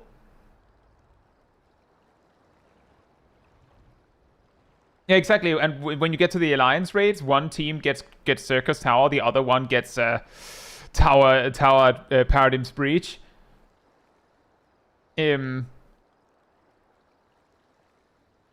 Bronson does imagine it's neck and neck, and then alliance raid is queued, and then you landed the same. That would be pretty funny. The RNG would be mitigated by raising all the dailies, not just separate ones. That's also true. There's also the part that yeah, exactly, near team raid team auto loses. There's also the part that the way I usually do it, at least when I do the dailies, is that like I grab my team and then we do the 4-man stuff, and when we get to the 8-man stuff, we just expand to however many people we can, up to 8, and then we just continue. Which means that sometimes, it's not that often, but sometimes we'll basically have my team doing dailies and another team doing dailies, and then we just meet for trials, and then we just continue. Which means that if we were to do a speed run like that, then you would either need to have like 2 8-man groups ready to go, and then like, I mean, actually that could work. You have 4 4-man teams, and they're like pairwise together, and you can't start on the 8-man stuff until the other half of your team is ready.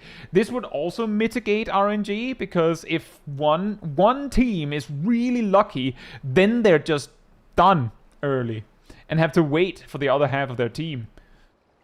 It also, however, can also exacerbate RNG, because if the other half is really unlucky, then then that just becomes the limiting factor.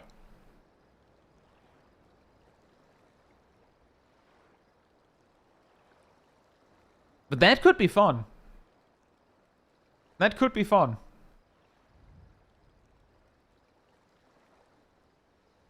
There's also the talking breaks between the roulettes. You see, that is actually the big problem with me doing a speedrun of anything. We're going to be completely honest here. is that I would find it very hard to just leave a question unanswered like that.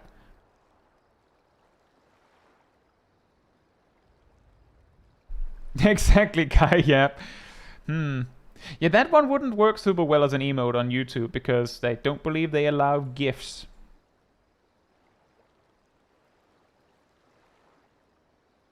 There's massive RNG for the group with you in it. We clear the duty really fast, and then we just stop.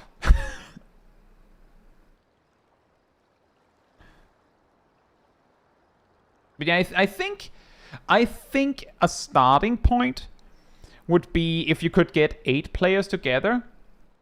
Just 8 players together. Not as a race necessarily. Like, not in that sense, but like 2 4-man teams. And they both just start from the top and just ding, ding, ding, ding, ding. You might even do MSQ and guild tests just for the memes. And then, probably also frontline. And then once you've done all the 4-man stuff, you like, once both teams are caught up, you do the 8-man stuff. And then the alliance raids.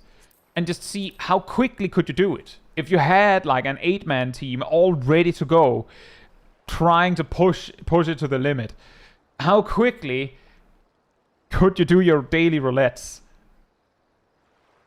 And I think that could be fun to explore.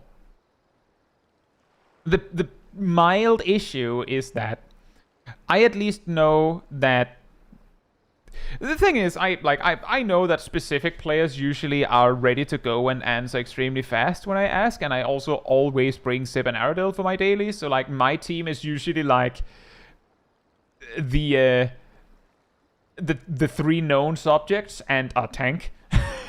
Sometimes I'm the tank, sometimes Aradil is the tank, but usually it's player 4 that's the tank, and a lot of the time the tank is Nox or Shaq, because they answer first. But Shaq is often not ready at 5 where the stream starts.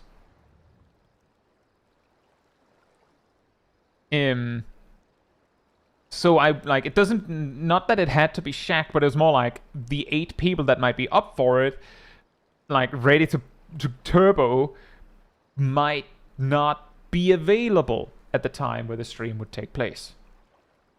But it could be fun. Members from the other team could just throw questions to you in chat. What's the best stats to meld? Crit.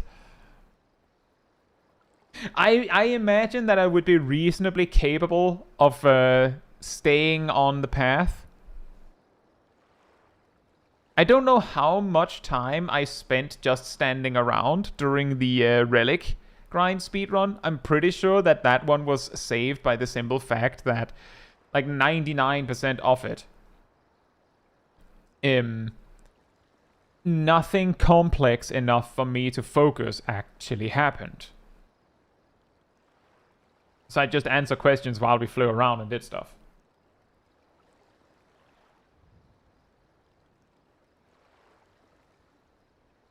Maybe an option for the Saturday stream, if after we clear Medes. Yeah, that could be. I don't know. I'll have to think on it. I feel like...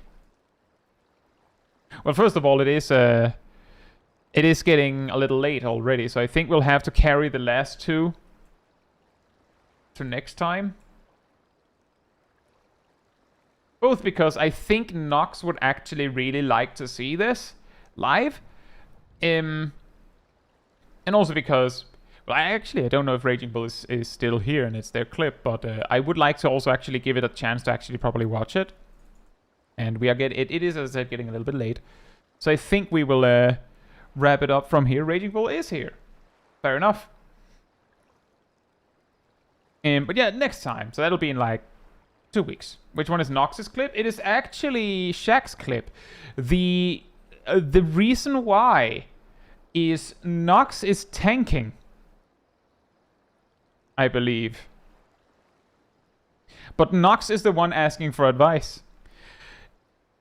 because of the age of this clip, there isn't that much that might be actually helpful. So what is actually interesting here is trying to see what you can see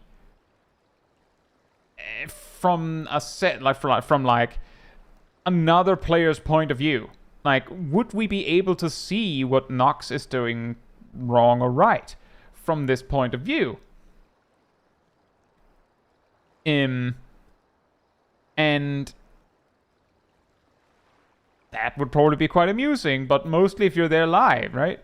Yeah, exactly, Krakenmo. Healer POV tank advice.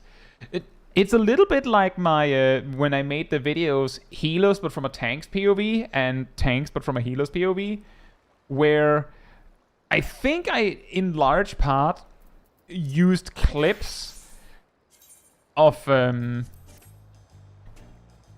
me playing a healer watching the tank that I was explaining, or me playing a tank watching the healer I was explaining, and things like that. And then sometimes showing from the actual job's point of view. Alright, Sally, enjoy work. It's at least more info than a DPS POV, at least. Yeah, I have actually considered the supports but from a DPS point of view video, because I think it would be incredibly funny. The problem is that each time I've tried it, each time I've tried to write the thing, I'm like,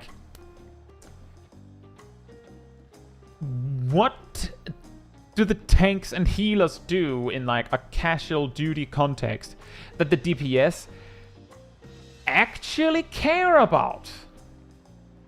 You know what I mean? Like, what exactly would they like? From a DPS point of view, certain DPS might care about the fact that if you have a white mage in your group, the movement of the enemies might be a little wacky because of the stuns, and some tanks might play a pull a little differently than others, but that's more of a tank player thing, not specific job thing. So, like, for the most part, I'm like, I could talk about how AoE pulls work from the DPS's POV. And then, like, I run out of material. I'm like, and yeah, then cut to credits, I guess. Exactly, Kraken mode. The DPS just doing their own thing and then just, oh, well, that looks like it's working. Fantastic. Just keep doing that. I'm doing the stabbies over here. I don't know why I'm doing slashies while I'm saying I'm doing the stabbies, but maybe a little bit of both. Am I going to need to raise someone? The summoner being like, all right, swift cast, and that was the healer, wasn't it? Ah.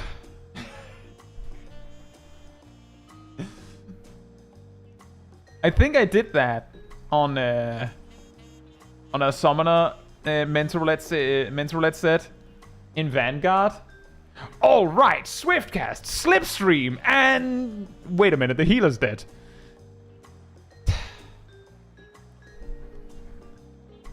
The hardcast rays of shame.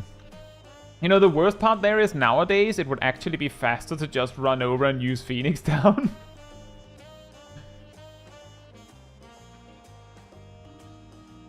Yeah, exactly, Samuel. And the thing is, both of those things are like, that's what you care about as a DPS.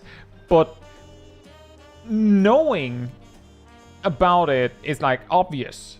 It's like, that's something you talk about to the tank, is like, some tanks might feel less compelled to bunch up the enemies in front of them because they have circle AoE.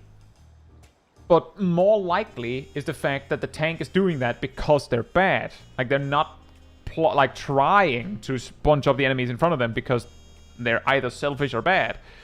Not necessarily, because some of the time the tank is like, well, the AoE I'm doing right now is circular, and that works for me. But all 4 tanks, to my knowledge, has AoE that is centered on their target. And yes, I specifically fished out Gunbreaker and pointed to one because I had a feeling that someone might go, but Gunbreaker, I'm pretty sure that the Lionheart combo centers its AoE on the target and not the Gunbreaker, but I don't actually know for sure. And if it's no, then the Gunbreaker actually can do whatever they want. It's all circular. But like, the DPS can't do anything with that. It's just like, well, some tanks will just not bunch up the enemies well. Suck it, I guess. Like, you can do nothing. There's nothing you can do about it. It's just whelp. Like, that's, like, basically, that's not interesting from a, like, tanks from a DPS point of view, because it's like, that would be a tip for DPS. Take note that some of your AoEs are centered on the enemy, so make sure that you're actually hitting the most central enemy, and sometimes the tank just won't help you do that. So like there's nothing to say there. And for healers, again, there's not really much to say. So that's why, like, it would be so funny if I could add it. But it's like you come up with a title and then there's just nothing in it, right? Like there's nothing to put in the video. Like, I maybe make it a comedy video, just straight up just have that perspective that Krakenmo presented of just, well, the support from a Viper's point of view, and then you just have, you know, the Viper just going John Madden or whatever, and then something dies, and then the sound you hear is like someone dies, and this is what you hear from the Viper. Them just going, I should probably use this. But other than that, nothing. No reaction, because there's nothing they can do about it.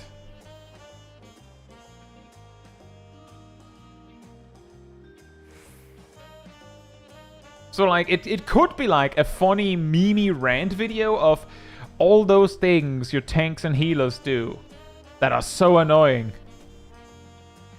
You know what? That could actually work. That moment when your tank isn't bunching up the mobs right. That moment when your tank is tanking the boss with their butt to the edge of the arena so you can't get your positionals right.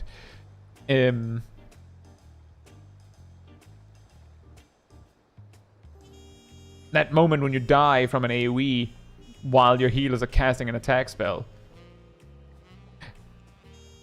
Actually, that one is extra interesting because from the healer's POV, they might not actually realize that you're in danger. And that's why they were casting an attack when you died.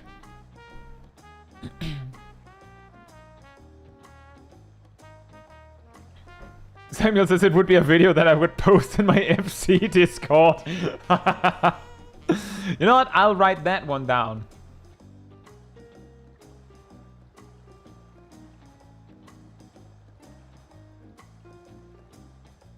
I genuinely do have the supports from a DPS POV written down, so let me just replace that.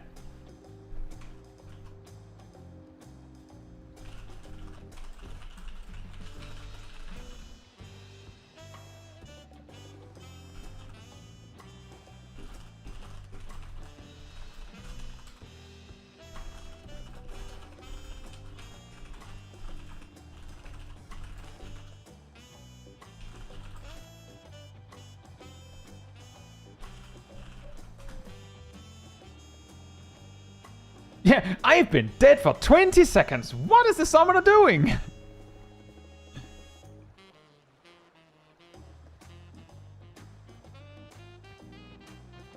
That is also like, actually that could quickly become expanded to all those annoying things that players do.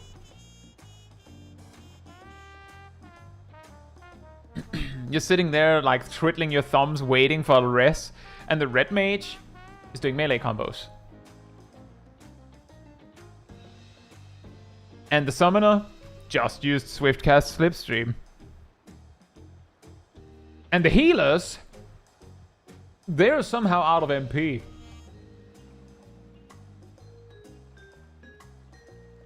Gazel says we might need a 1-hour keyboard typing ASMR video. Really? You know, that is interesting, because when I started streaming, I actually started looking into ways to block out the sound of the keyboard. But I noticed that anything I could do negatively impacted the sound of everything else. And I also concluded that, personally, if I was watching someone play a game, it, at least to me, as long as it's not particular, like, too obnoxious, I feel like it would be more natural that you can actually hear that buttons are being pressed. Lance says, I spammed Cure 1, no more MP for res. You know, I know that the MP, passive MP recovery during combat is 200, but as someone who has a few too many times done this thing of like just recording myself doing something like this for background footage while in combat, it is actually impressive how long you can do that on 200 MP per 3. Especially if you also use the free cure procs. Like if you have 0 spell speed and you're just spamming cure 1, and you also have 0 piety,